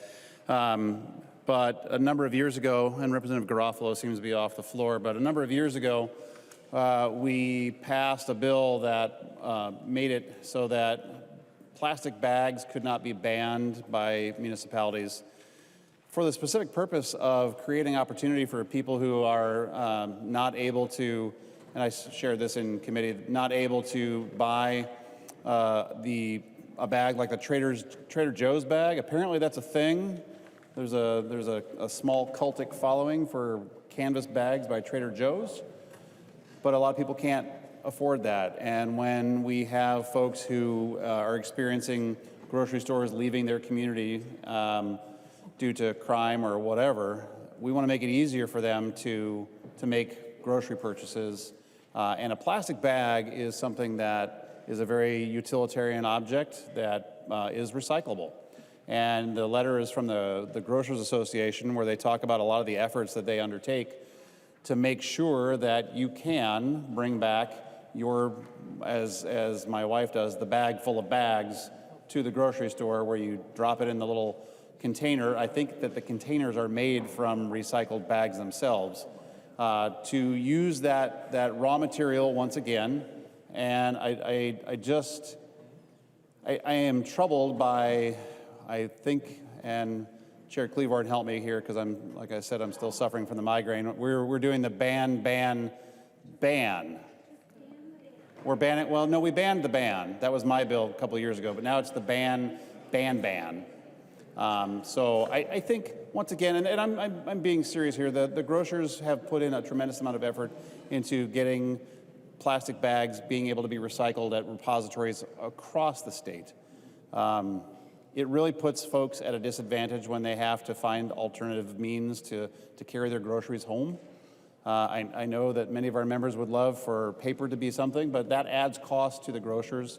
It adds cost to the people who are trying to be a purveyor of good and useful things, and they operate on very small margins. When they have to buy paper bags or other things, that erodes their margins. So I think the ban is not ready for prime time, so let's just revert back to the ban, and I think I requested a roll call.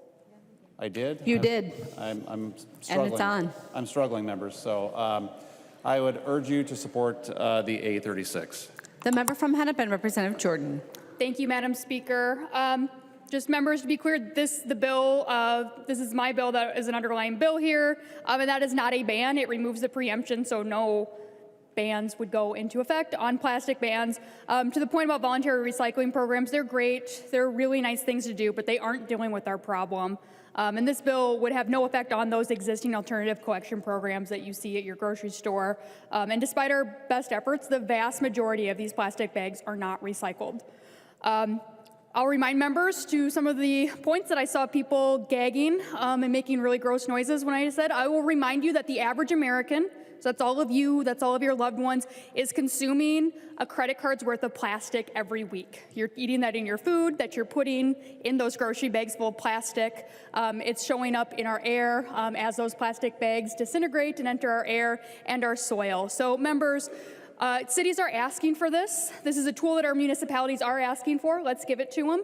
I mean, we could talk about how this isn't ready for prime time, but this was the law of Minnesota up until a few years ago when the legislature decided to preempt your cities from making choices about plastic bags. So I would ask you to vote no on the A36 amendment. Closing argument, Representative Nash. I would urge a green vote. The clerk will take the roll on the amendment.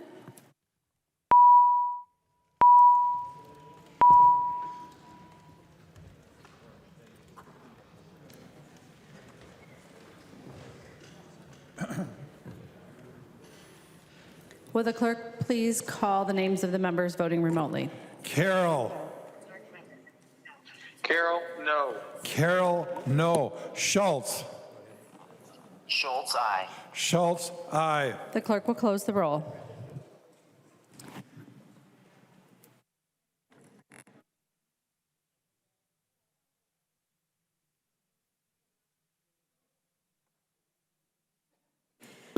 There being 59 ayes and 70 nays, the motion does not prevail. The amendment is not adopted. There is an amendment at the desk. The clerk will report the amendment. Quam moves to amend House Bill number 3431, the second engrossment as amended. The amendment is coded A42. The member, sorry. The member from Olmsted, Representative Quam. Thank you, Madam Speaker. And this amendment was conceived at a public employees union meeting. It was nurtured with a consultation of multiple union leaders.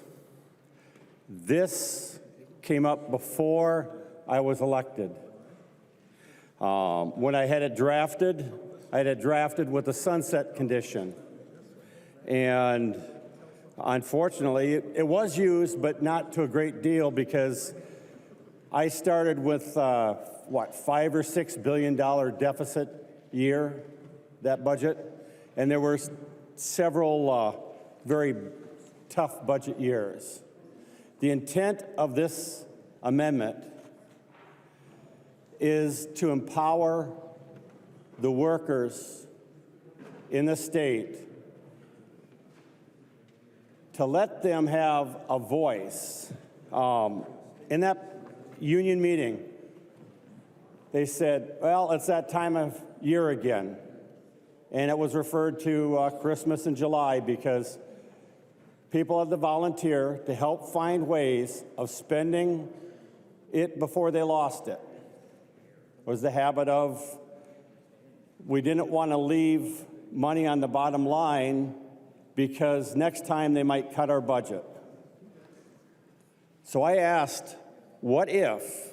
Because they said it'd be great if we actually got to choose what this was spent on and spend it on what we need. So I asked the leaders at the end of that meeting, what if you find savings or waste or whatever so that you save money? Half of that savings would go back to the general fund, but the other half would go into an account so that you, the workers, a committee half workers, half management, or half faculty, half administration, decide how to spend that, how you need it to achieve your mission. Do you need some special software? Do you need some special tools? And, you know, again, I had the sunset built in, so it really didn't last past those deficit years, but it passed unanimously in the Senate, and it passed with, I think, only 6 or 7 no's in the House. Because at that time, we came together and said, yes, we want to empower the frontline people that are helping our citizens, the people that do the work, to be able to choose to spend some of the money to what they actually needed. Now you might say, well, boy, the cost of this. Well, all the work for guidelines and setting up and et cetera were already done. The sunset, flip that switch off. This would allow us to flip the switch back on in a time to where, you know, a huge increase in spending, and there's probably a bit more available to have our workers say, well, this isn't going to quite work, and come up with the ideas of saving so that they can be enabled. And what money they save in this next year, the last year of the budget, would be there in the next budget when it's a little bit tighter in the money, to where they could say, we need this, and have money to do it. And I think that it'd be an opportune time to empower the workers that actually service the needs of our people to have a voice and empower them. So I ask for a green vote, just as I think a couple dozen of us remember, boy, is that 13 years ago. Thank you, Madam Speaker.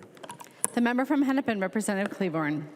Thank you very much. And Representative Quam, I appreciate your desire for cost savings initiatives and looking for innovation. So I want to honor you with those words first. But I did look into this, and according to what I was told, the program went nearly unused in its last active period from 2013 to 2018. And there was only one formal request that was submitted, and it allowed $75,000 to be carried over into fiscal year 2014. So at this moment, I don't think that this is an amendment that I'll adopt, and so I'll ask members to vote no. I'll be clear about that. And the other thing I just want to say is everything in this bill has been heard in committee already, so I would prefer to hear this in committee or to discuss it with you in committee before I would accept an amendment like this. So members, I'm going to ask for a no vote. Representative Quam. Thank you, Madam Speaker. And I did request a hearing and didn't receive one. And at no cost, because it's flipping the switch back on, this would give an option to be utilized. And I hadn't foreseen when I first passed this, I think second or third week that I was in the legislature, that those deficit budgets would be so constraining it'd be hard to find ways of saving. And with the pretty generous increase in this budget, I think there are opportunities of which I would like the state employees to help us do a better job. So I ask for a green. Thank you. Any further discussion on the Quam amendment? The member from Chisago, Representative New Brindley. Thank you, Madam Speaker, and thank you, Representative Quam, for bringing this back. I remember when Democrats removed this language a few years ago, and really what the problem was that the agencies refused to participate. And so while we could actually incentivize state agencies to find these efficiencies and find these creative ways to save resources and to make better use of taxpayer dollars, Democrats just decided to throw that baby out with the bathwater. Rather than actually holding the departments accountable to what we told them to do. That's what we do. We lack accountability. That's a theme here. That's a theme here. We never want to hold anyone accountable. What I think is interesting about this is that it does include Minnesota state colleges and universities. They can participate in the program. And just earlier today, I saw an article that St. Cloud State is cutting 100 programs and 57 faculty. That's a lot. That is really significant. And perhaps if we were incentivizing some strategic thinking among staff and employees, perhaps these problems wouldn't have to get quite so big. Perhaps innovative solutions could be found before we're cutting 100 programs and 57 faculty members. We're in a world of hurt. Like I said, I've really been thinking about our state colleges and universities. We're in a world of hurt. We are losing students hand over fist. And wouldn't it be interesting if some innovative employees came up with some ideas that might help stem that tide? Now, I know our colleagues on the other side of the aisle aren't particularly interested in efficiencies in state agencies. But just imagine if innovation happened and efficiencies were found, those dollars can actually be used to help Minnesotans. I've said this, I'm like a broken record on the issue of homelessness, right? Because we put so much money into homelessness, but we have yet to figure out which programs are working and which programs are not working, and amplify the programs that are working, because that's what we should be doing. And perhaps if we can incentivize these folks to find innovative solutions, to find efficiencies, to find ways we can do government better, we could actually serve Minnesotans better. What a novel idea. What a novel idea. So the good news is this is thoroughly vetted. It was actually state law. This is thoroughly vetted. And while the departments didn't want to participate, that was too complicated for them, it's our job as legislators to tell them it's actually your job to do it. We are instructing you to do this. That's what we do as legislators.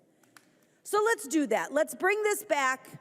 Let's encourage innovation. Let's encourage efficiency. And let's reward folks for doing that. Let's reward folks for making that happen. vote yes on the Quam amendment. Seeing no further discussion, all those in favor of the Quam amendment, please say aye. Aye. Those opposed, please say no. No. The motion does not prevail. The amendment is not adopted. There's an amendment at the desk. The clerk will report the amendment. Olson B moves to amend House Law Number 3431, the second engrossment as amended, and the amendment is coded A44. The member from Martin, Representative Olson. Thank you, Madam Speaker. Members, this is the same amendment that we saw last week, but last week on Friday, this amendment was actually not germane to the bill, which it wasn't, so now we gave it again another shot. This one is germane to the bill, and I'm really excited because we've had some conversation here on the floor tonight that we're not actually ruling things out of order today, and that people are sick of the hypocrisy. So I was really excited to hear both of those things on this House floor today.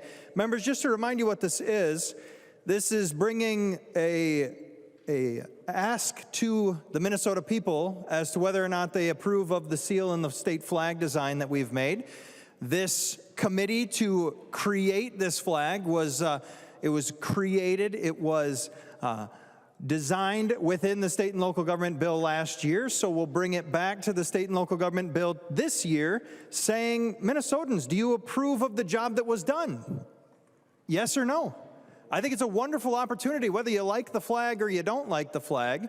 Everyone has the right to have their say. Everyone has the right to vote. No one should be disenfranchised or told, this represents you. Look at this flag, it represents you. I think there's been some real arguments about the old flag or the current flag that's still our flag until potentially Saturday, unless we give Minnesotans the right to vote. There's been some complaints that this flag doesn't represent me, and so they came and they created a new flag design, and they say this flag represents you, and that's what they're telling you now. They're telling you that this flag design represents you. 13 voting members of a commission are going to tell you what represents you, and you don't get a say unless we accept this amendment today. Now, I'm really excited, members, because if this one's called out of order today, like it was on Friday, I'd have a couple words to say, since I believe there were a couple amendments that went through today with a vote that definitely missed the mark. Like if we're talking about appropriations to Becker County as being germane to this bill, then a referendum asking Minnesotans saying, we here at the legislature, we don't know everything, and we don't have a right to tell you what represents you. We're going to ask you, say, hey, Minnesotans, we, those who have been elected to represent you, want to hear your voice. We don't wish to disenfranchise you. We think everyone has a right to say what represents them. So members, I'm very excited for this. I would ask for a roll call vote to add this to our ballot in November. Representative Olson requests a roll call. Seeing 15 hands, there will be a roll call. Representative Olson. Thank you, Madam Speaker. Members, this is your shot right here to give Minnesotans the right to vote, to say we refuse to disenfranchise you. We refuse to say what represents you. Only you can choose what represents you.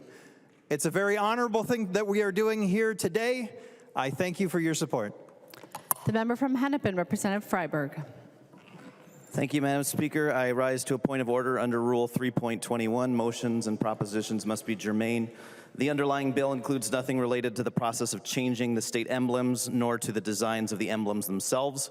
The emblems are included in Chapter 1 of the state statutes. That chapter is not included in this bill. I ask the Speaker to find the point of order well taken.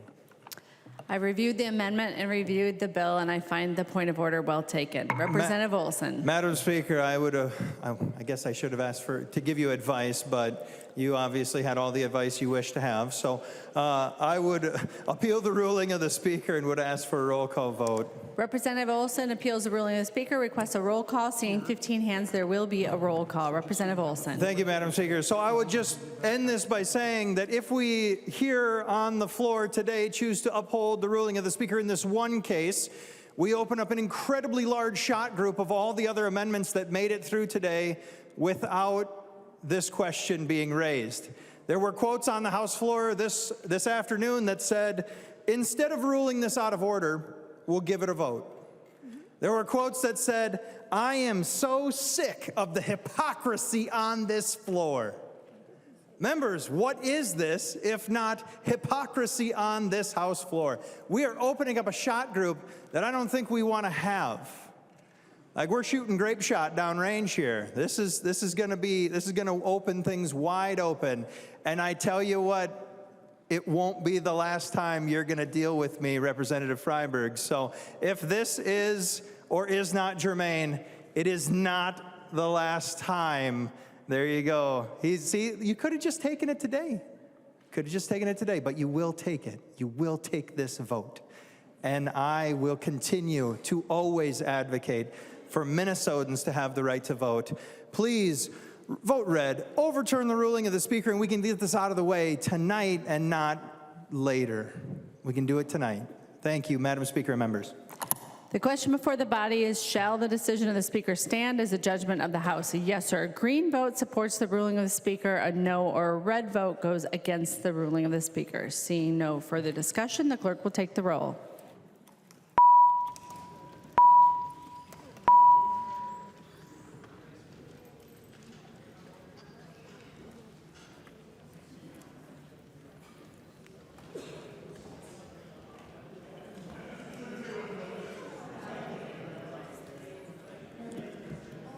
Will the clerk please call the names of the members voting remotely? Carroll. Carroll, aye. Carroll, aye. Schultz. Schultz, nay. Schultz, no. The clerk will close the roll.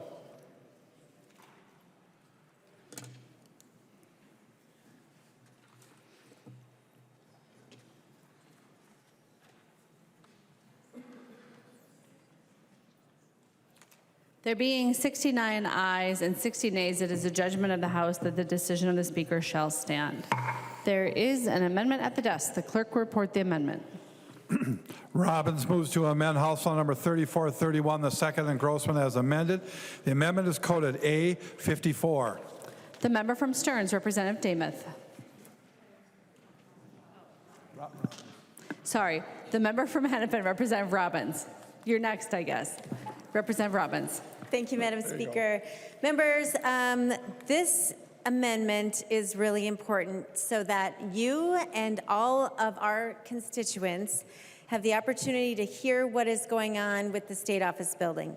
So what the amendment does is it prohibits further work and release of further funds on the State Office building remodel until we have a public hearing. I'm not saying we're going to stop it. I'm not saying it won't continue. I'm saying the public has a right to know. And you as members have a right to know. This is my first year, my first term on the Rules Committee. And so all of this information was new to me when I joined the committee. And for those of you who aren't aware of how we got to this place, I'm just going to give you a very quick history. In May of 2021, actually it may have been June because I wrote on my notes that it was a special session. So I think it was June of 2021 in the state government finance bill, we created a standing and open appropriation for the remodel of the State Office building. And it is still a standing and open appropriation, members. Then, in December of 2022, so after the 22 election, in December, when it was a lame duck rules committee, that lame duck rules committee approved the project, the detailed project apparently, and gave primary tenant approval for what is now the $730 million Palace for Politicians. And that approval allowed them to move forward with selling the appropriations bonds. And for the public who's listening, if anybody still is, I want you to understand they used appropriations bonds, and a very specific kind of appropriations bond called the Certificate of Occupancy Bond, so that they wouldn't have to go through the normal supermajority constitutional process for approving regular general obligation bonds. So they got around the normal bonding process by doing a separate kind of bond. The bonds were then sold in October of last year, 2023, and the first payment of $11 million was made last week. Members, what happened last year after they made that decision in the Rules Committee of 2022, a lame duck Rules Committee, none of us were on that Rules Committee, that committee then just gave the process over to apparently the Rules Committee. The CAP board was cut out of the process. So the CAP board is no longer, once the CAP board approved the design, they haven't been involved in this. And they still are not. And in committee, I talk about this a lot in Rules Committee. I bring this up all the time because there has not been a public hearing of the design, of how the bonds were let, of the money that is being spent. The public has no idea. They also have no idea about the Cass-Gilbert test and all the things that we're not following because the CAP board is not involved. So all I'm asking for in this amendment is a public hearing so that we can air all these issues. When I brought this up first to request a hearing in the Rules Committee, I was told that, well, since the CAP board's not involved, the Rules Committee and the Speaker make the decisions. And so then later we had a little bit of a private meeting with the Department of Administration, and they said, no, the Department of Administration is signing off on all the detailed changes. But I requested and still am waiting for, if anyone from the Department of Administration is listening, where they were given that authority. The Department of Administration, as far as I can tell, has never been given the authority to process change orders, to approve other expenses. As Representative Torkelson has talked about at great length, there's an archaeological excavation going on over there at this site. It's slowing the work down. That's going to increase the cost. As you all know, there's been problems with the ventilation system. They've had to bring in monitors and filters. That has increased the cost. I don't know who's signing off on these change orders and these cost increases, but it's not the Rules Committee. It's not us as a legislative body. Perhaps it's the Department of Administration. But those are questions that we need to have a public hearing about. Our constituents are spending $730 million of their hard-earned money, and nobody seems to know who's actually accountable for making these decisions.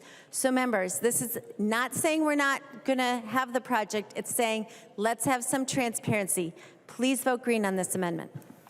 Discussion to the Point of order, Madam Speaker. A54 amendment. The member from Scott, Representative Tabke, to your point of order. Thank you, Speaker Hortman.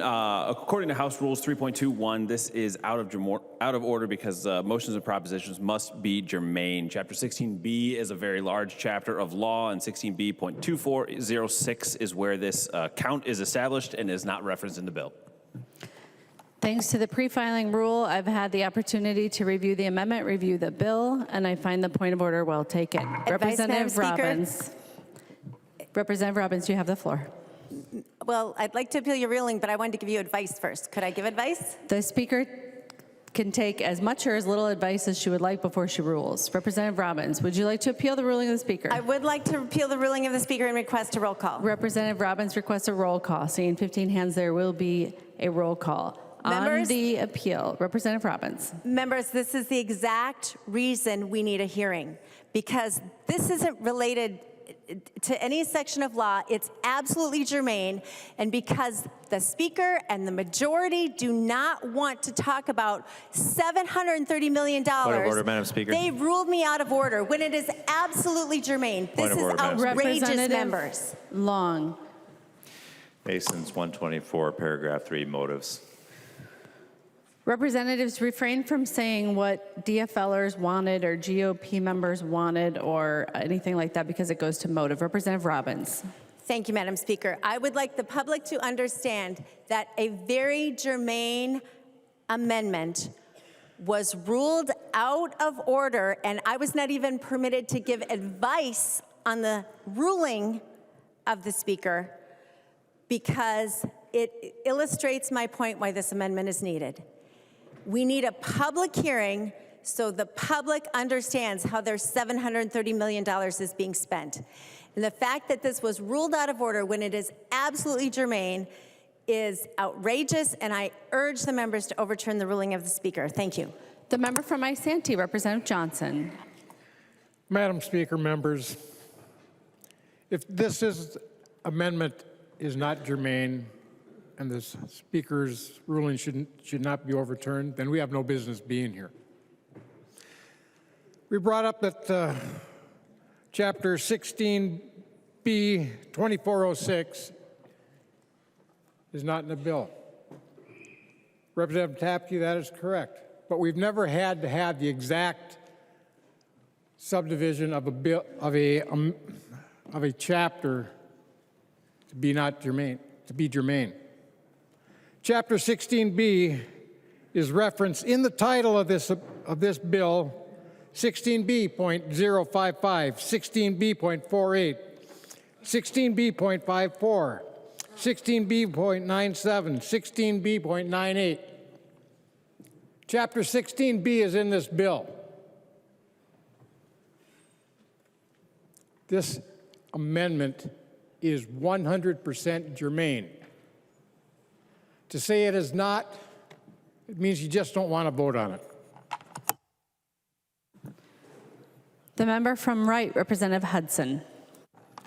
Thank you, Madam Speaker. I won't take up much time. I know we're pressed for time this evening, but I just want to point out, I'm not going to speak to the technical points regarding the rules. Frankly, I find rules fights relatively boring, but I do want to point out the fact that twice tonight, dealing with this amendment and a previous amendment by Representative Olson, the effect, I'm not going to speak to motives, but the effect of ruling these amendments out of order is that we are circumventing democracy, which the majority claims to care so much about and has been a prevailing theme since the beginning of our term in 2023.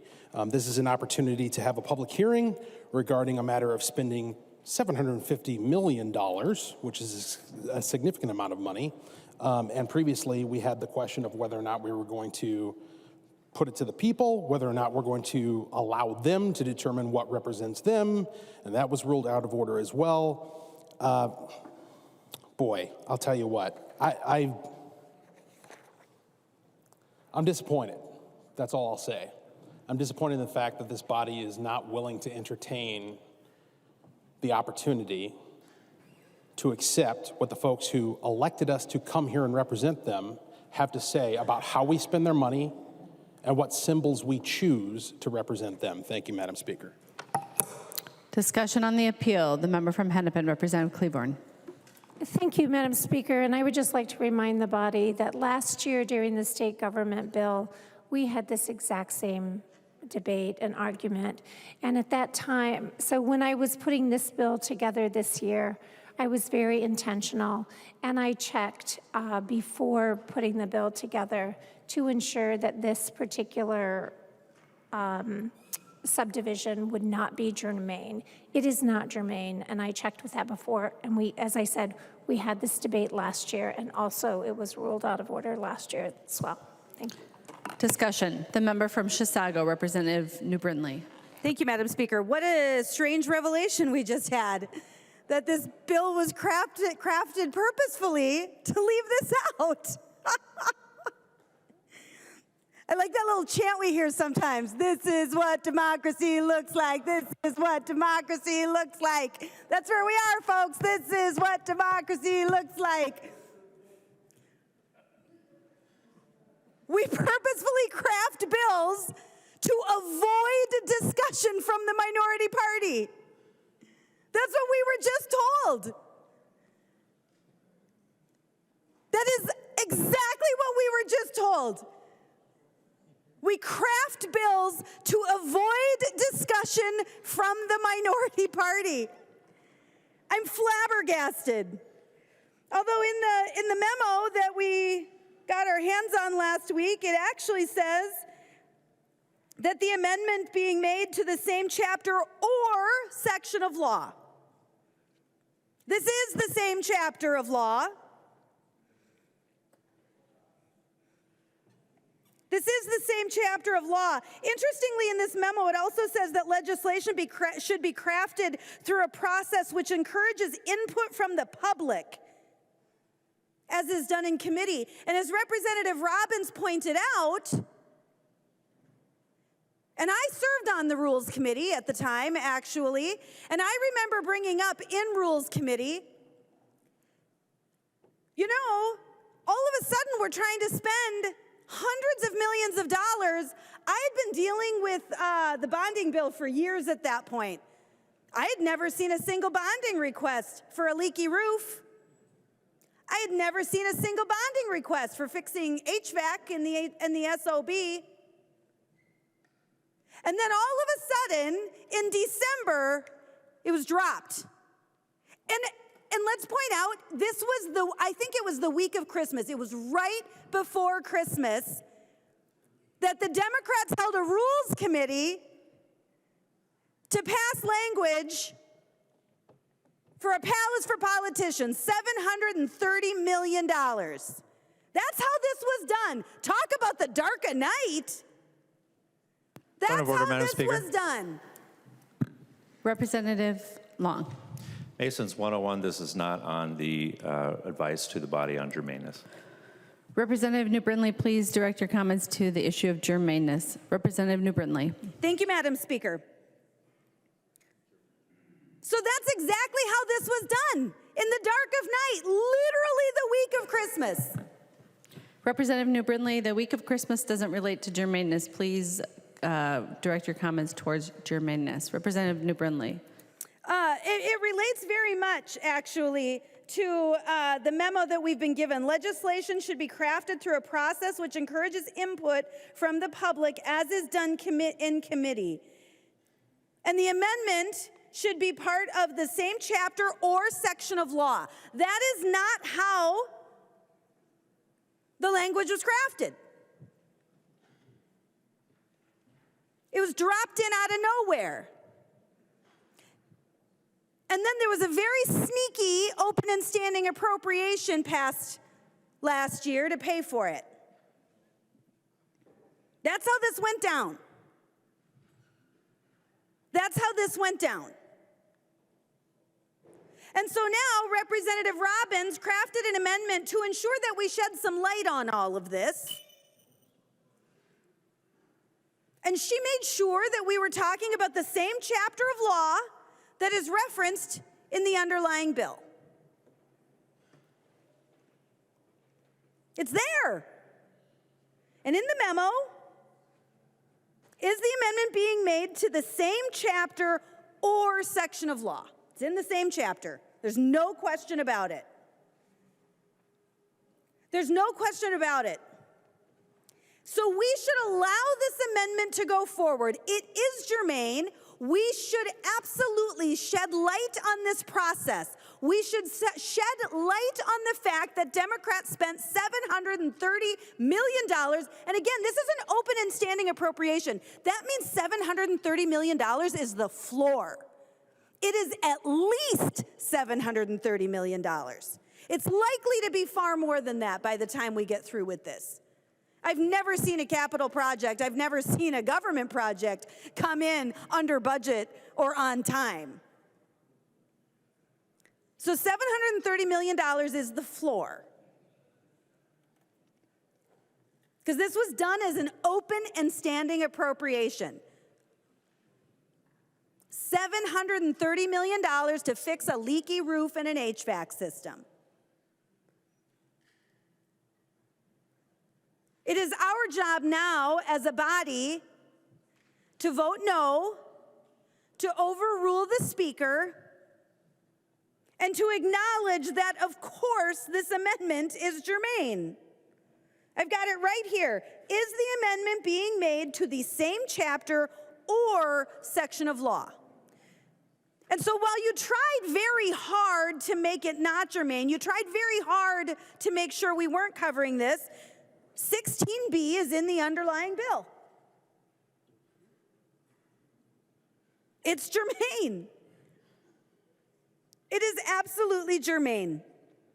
So let's vote no. Let's overrule the Speaker so we can have this discussion, so that we can bring some transparency to this process and let Minnesotans know what's really going on with their tax dollars. Let's let Minnesotans know what's really going on with $730 million that could be paying for EMS services, that could be paying for our seniors. We could continue disproportionate share. Wouldn't that be amazing? And we could do the 1115 waiver. We actually could do all of it. That's how this could work. But in order for that to happen, you have to do the right thing. And you have to find the amendment germane, which it absolutely is. Vote no on the Speaker's ruling. A green vote, Representative Robbins. Thank you, Madam Speaker. I just want to point out for the body that this is not amending anything. It's creating session law, and it refers to Section 16B, which, as to everything Representative New Brindley said, would still make it germane under the rules of germaneness we were handed down earlier in the session. But in fact, it's not amending this section of law, it's creating session law. And it's absolutely germane. As Chair Klevorn already said, it was germane last year. It's still germane. This is what the State Government Committee does. Please vote red to overturn the ruling of the Speaker. Thank you. A green or a yes vote agrees with the ruling of the Speaker. A red or a no vote goes against the ruling of the Speaker. The clerk will take the roll on the appeal.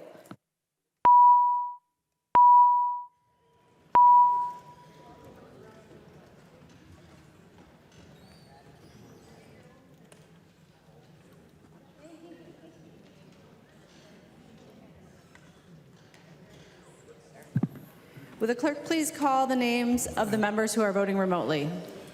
Carroll. Carroll, aye. Carroll, aye. Schultz. Schultz, no. Schultz, no. The clerk will close the roll.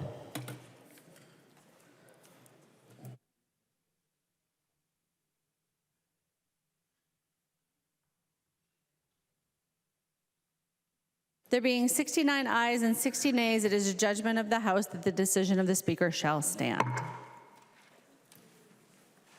There's an amendment at the desk. The clerk will report the amendment. Damath moves to amend House Bill number 3433, the second engrossment as amended, and the amendment is coded A55. The member from Stearns, Representative Damath, now to your amendment. Thank you, Madam Speaker. Members, my amendment is quite simple, and I think you will have an opportunity to potentially vote for this. What this does is this repeals the fact that the cap board has been cut out of the process on the state office building. And I'll give you just a little bit of history on that issue. Last year, in the bonding bill, we were made aware of the fact that the cap board had already done their work, but they were completely cut out of the process on anything going forward on the $730 million Palace for Politicians right across the street. When I was visiting with the director of the CAP board and I found that out, it was very interesting because, as he explained, the original intent of Cass Gilbert was that the Capitol, all four steps, areas of steps, north, south, east, and west, would be open to the public, that it would be visible and it would be open to the public, the fact that this is our state capitol. Now, if you notice the building that was last built to our north, you'll see that there is a taller portion of that building, but then it does drop down. And so it doesn't impede any type of visual impact to the north set of the steps. What is being proposed is that the building that is being built across the street for 134 of us, that is actually going to block the east steps. It goes completely against the original architectural desire for Cass Gilbert. You have heard earlier in our discussion tonight that the CAP board plays a very important role on everything surrounding the complex, the grounds, and beyond. And so what this amendment would do is it would repeal the fact that the CAP board has been cut out and allow them to continue doing the work. It wouldn't change anything as far as stopping the process or the progress on the State Office Building Palace, but it would at least allow them to be continually a part of the process going forward. There's a lot of historical things that are in our current building. There's questions what would happen to some of the railings with gophers and some of the other artifacts that are in there. There's a lot of questions that have been raised with no adequate answer. Knowing that the CAP board is reinserted back into this process would make it slightly more transparent, and I would ask, Madam Speaker, for a roll call on this amendment. Representative Damath requests a roll call. Seeing 15 hands, there will be a roll call. Representative Damath. Thank you, Madam Speaker, and I would ask for a green vote. Discussion. The member from Hennepin, Representative Klevorn. Thank you, Madam Speaker and members. We've heard a lot of conversation this evening about what the CAP board has and has not done in this process, so I just want to level set for just a moment. The CAP board was involved in approving the building. On April 21st, 2023, the CAP board found the building to be in compliance with the comprehensive plan. The Department of Administration and the architects have met with the CAP board at least 3 times, which is as many times as they met with the Minnesota Senate when they were doing their building. Like the Minnesota Senate building, the CAP board took 1 vote to approve the building. The only item left for the CAP board was to review the zoning. And unlike other municipalities across the state, the CAP board must use the state's rulemaking process, and unlike other municipalities that have a more streamlined process. But what I want to just take a moment, and I know I'm using a piece of paper and I'm going to read off of it, but in the resolution, because I want to make sure I say it correctly, the resolution says, be it finally resolved that the Capital Area Architecture and Planning Board determines that the condition of the comprehensive plan compliance as required for approval of rezoning of the portion of Leif Erikson Park and the issuance of a zoning permit for the State Office building is hereby met and does not require further evaluation. That was the resolution that we had in the meeting. And so the process needed to be measured with the compliance with the zoning requirements, and they have been met. So the session law was completely in order and fully respected the CAP board's process. The Department of Administration continues to have a good working relationship on all capital area projects, including the State Office building. So members, this is not necessary, and I'm going to ask for a no vote. Further discussion. Representative Damath. Thank you, Madam Speaker. And I appreciate some of the details that were just brought out, but I do want to point out for the public that the vote to eliminate the CAP board was in the cash bonding bill last year. It was not in State Gov. It was not heard in rules, but it was actually a vote that was taken as part of the cash bonding bill. And I think that is probably the least transparent way to do it. They do still need to be involved. And as we get ready to vote in this body, I would really encourage everyone to vote green, which is much more transparent for the public. It would allow them to continue to do the work that they do all the way across the entire complex and beyond. Please vote green. The clerk will take the roll on the amendment.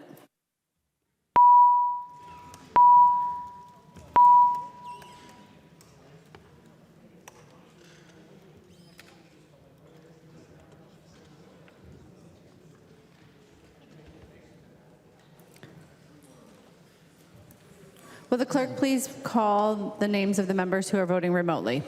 Carroll. Carroll, nay. Carroll, no. Schultz. Schultz, aye. Schultz, aye. The clerk will close the roll.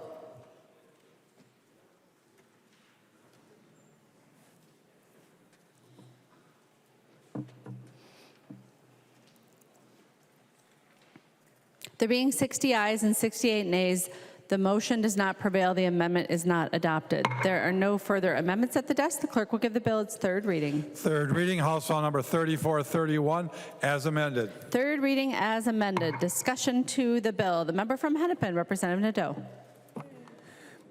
Thank you, Madam Speaker and members. Thanks. This has been a good, I think it's been a good discussion tonight. A little long, but still good.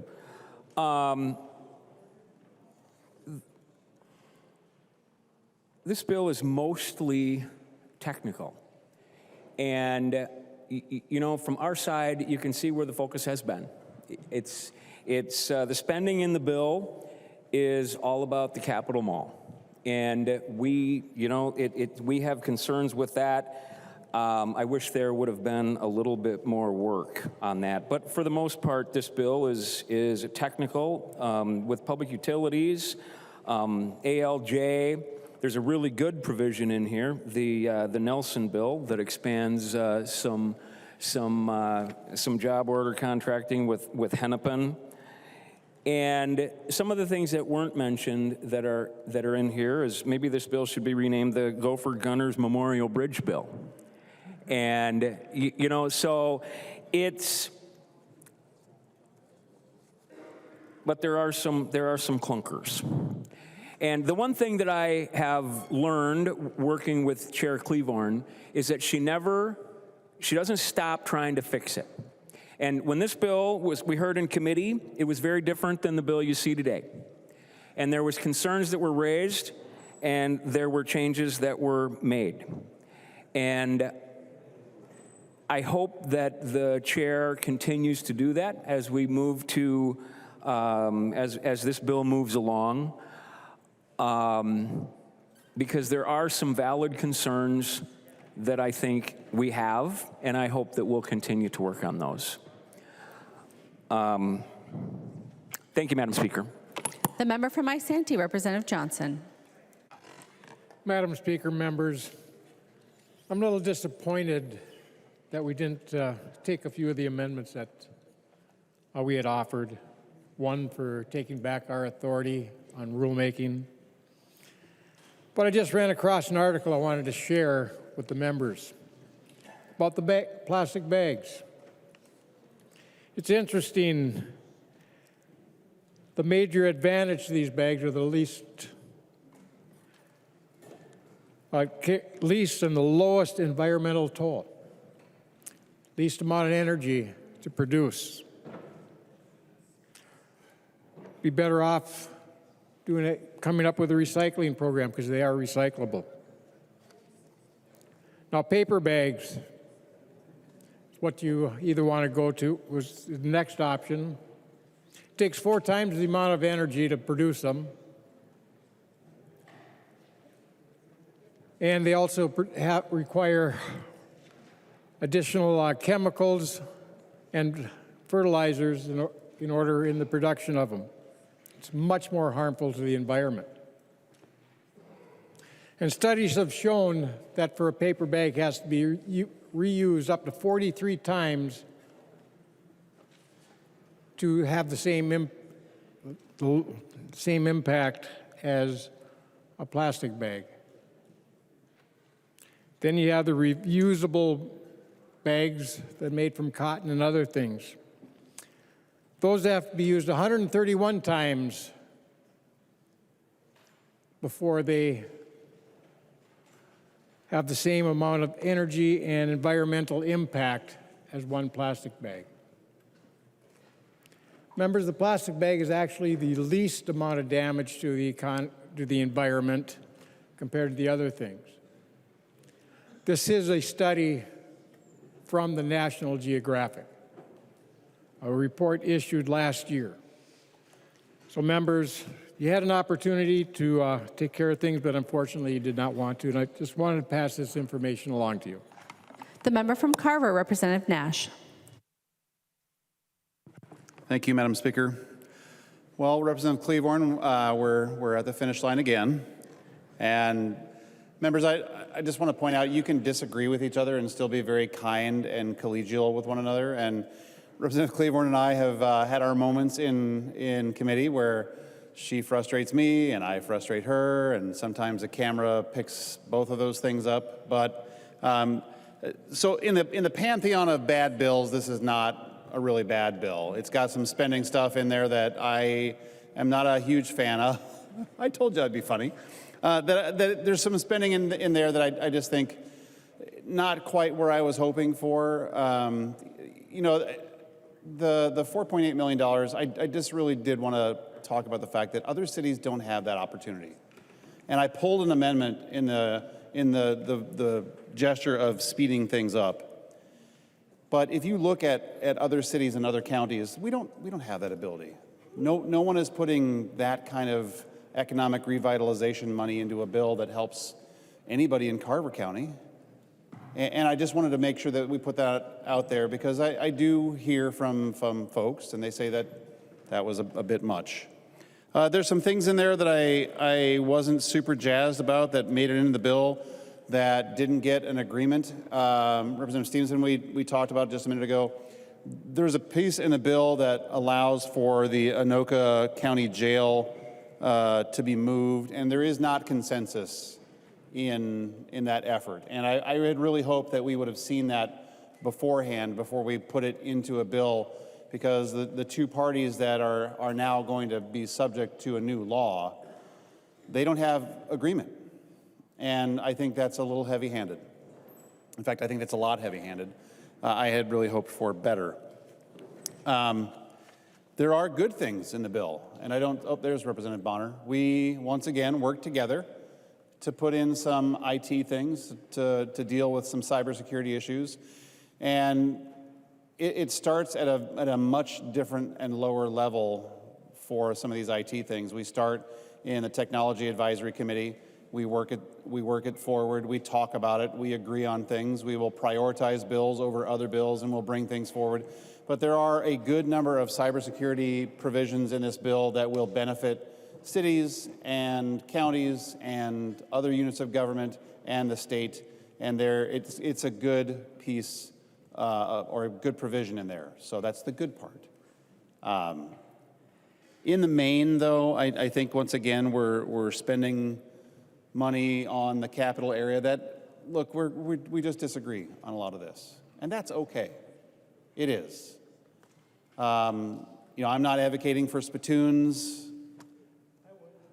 I like cigars. I don't like chewing tobacco, but I think that we're missing an opportunity to preserve the vision of Cass Gilbert in some of the things that we did not listen to, that we did not get done, and that will eventually happen over across the street. Again, this is not the worst thing in the world. I wish it had been better. I do appreciate the acceptance of the two amendments that you had some heartburn on, Chair Klevorn. I think those are important things, and I think once again the relationship that you and I have back and forth made it so that those would go in, and I made some promises that we would not do things relative to that, and it's a good effort. But we all get to choose whether you push green or you push red, and I'll be pushing red this evening. Surprise, right? Just because I think that the spending that's in here, even though it's not a lot of money, it's not $50, $100 bazillion, it's money that I think could have been spent on something else. And the largesse of the construction down here, I think, is quite pronounced. And that just doesn't sit right with a lot of us. And that's okay, again. So members, I would encourage a red vote. I don't think that this is something that I'm going to lend my name to. Certainly provisions in there are things that I wholeheartedly lend my name to and would have loved to have been standalone bills that I would have said a lot of nice things about. But overall, I don't see this as a priority for Minnesotans. I see it as sort of a rewarding of one city over many, many cities, and 86 counties are not getting some of the things that one county is. So with that, I would encourage a red vote. Thank you, Madam Speaker. The member from Brown, Representative Torkelson. Thank you, Madam Speaker. Before I delve into closing remarks on this bill, I'd like to note a provision in the bill that is a result of some work done starting back when I first saw the plans for the new state office building and noted that there was no space in the building for a barber shop. We spent a lot of time with petitions and other efforts to make sure that that was accommodated, and I'd like to thank Representative Hewitt for finally bringing this to the finish line to assure that the barbershop can continue to exist. On to the bill.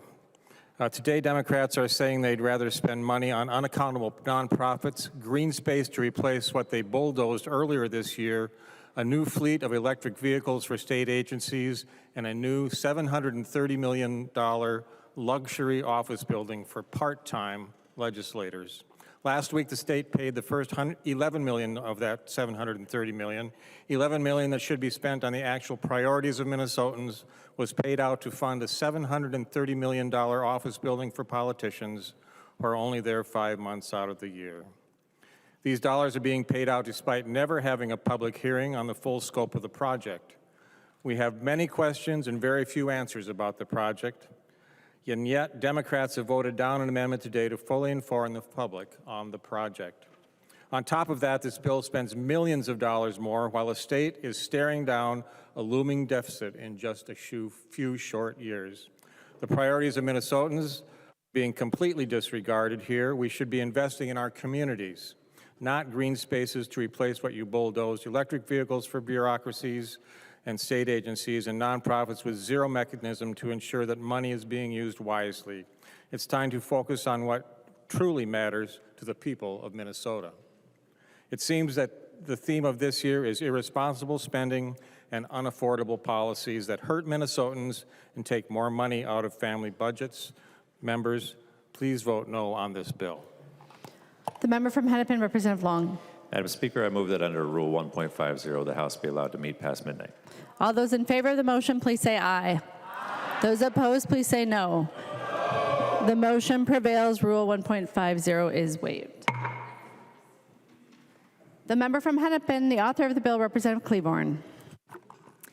Thank you, members and Speaker Hortman, for a good discussion this evening. I appreciate all the hard work that has been had on this floor tonight. We've heard a lot of interesting conversation and interesting debate, and I just want to take this opportunity tonight to just say thank you. I'd like to thank our committee members, both DFL and GOP, for your hard work, and our healthy debates in committee, and our humor that we have in committee. It's good. I'd also like to acknowledge the outstanding nonpartisan team that we have in state government, which is Helen Roberts, Chelsea Griffin, and Matt Gehring. Our House page, Michael Thomas, GOP researchers, Justin Brill and Ryan Rickerson, and to our DFL team. I can't do this work without them.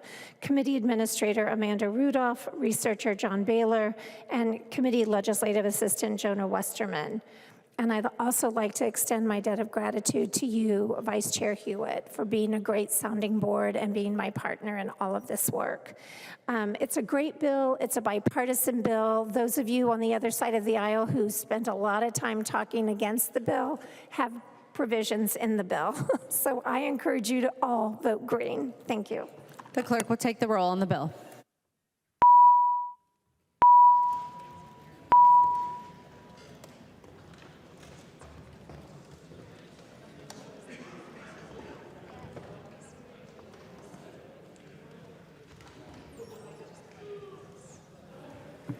Will the clerk please call the names of the members voting remotely? Carroll.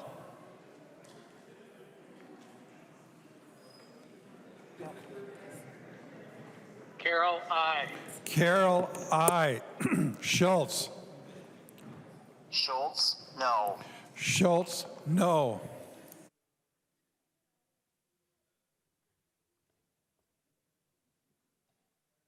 The clerk will close the roll.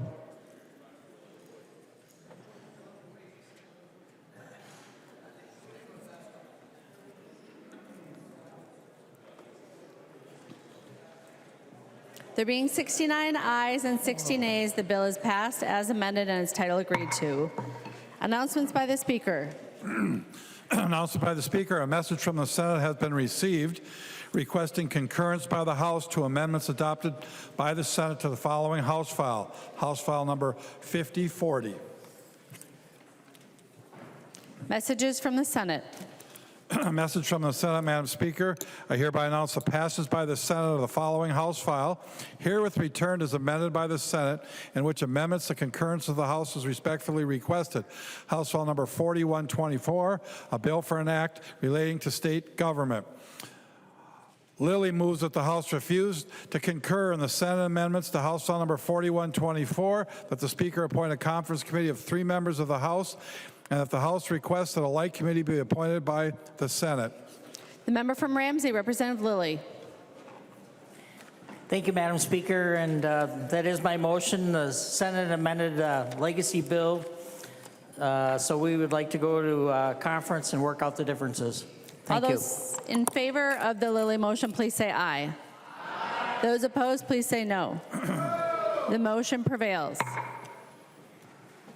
Message from the Senate. A message from the Senate, Madam Speaker. I hereby announce the passage by the Senate of the following Senate file herewith transmitted. Senate file number 4942. The message is signed Thomas S. Boddern, Secretary of the Senate. First reading of Senate files. First reading of Senate file number 4942, an act relating to state government. ACA moved that Senate file number 4942 and House file number 4975, now on the general register, be referred to the Chief Clerk for comparison. Without objection, so ordered. Announcement by the Speaker. Announced by the Speaker announces the appointment of the following members of the House to a conference committee on House File number 4124. Lilly, Lee Kay, and Backer. Motions and resolutions. There's copies of the non-controversial motions at the House desk and online. If there is no objection, we'll take action on these motions first. Hearing no objection, the motions prevail. Announcements. Representative Long. Madam Speaker, I move that when the House adjourns today, it adjourns until 11 a.m. Tuesday, May 7th, 2024. Representative Long moves that when the House adjourns today, it adjourns until 11 a.m. on Tuesday, May 7th, 2024. All those in favor, please say aye. Aye. Those opposed, please say no. The motion prevails. Representative Long. Madam Speaker, I move that the House do now adjourn. Representative Long moves that the House do now adjourn. All those in favor, please say aye. Those opposed, please say no. The motion prevails. The House stands adjourned until 11 a.m. Tuesday, May 7th, 2024.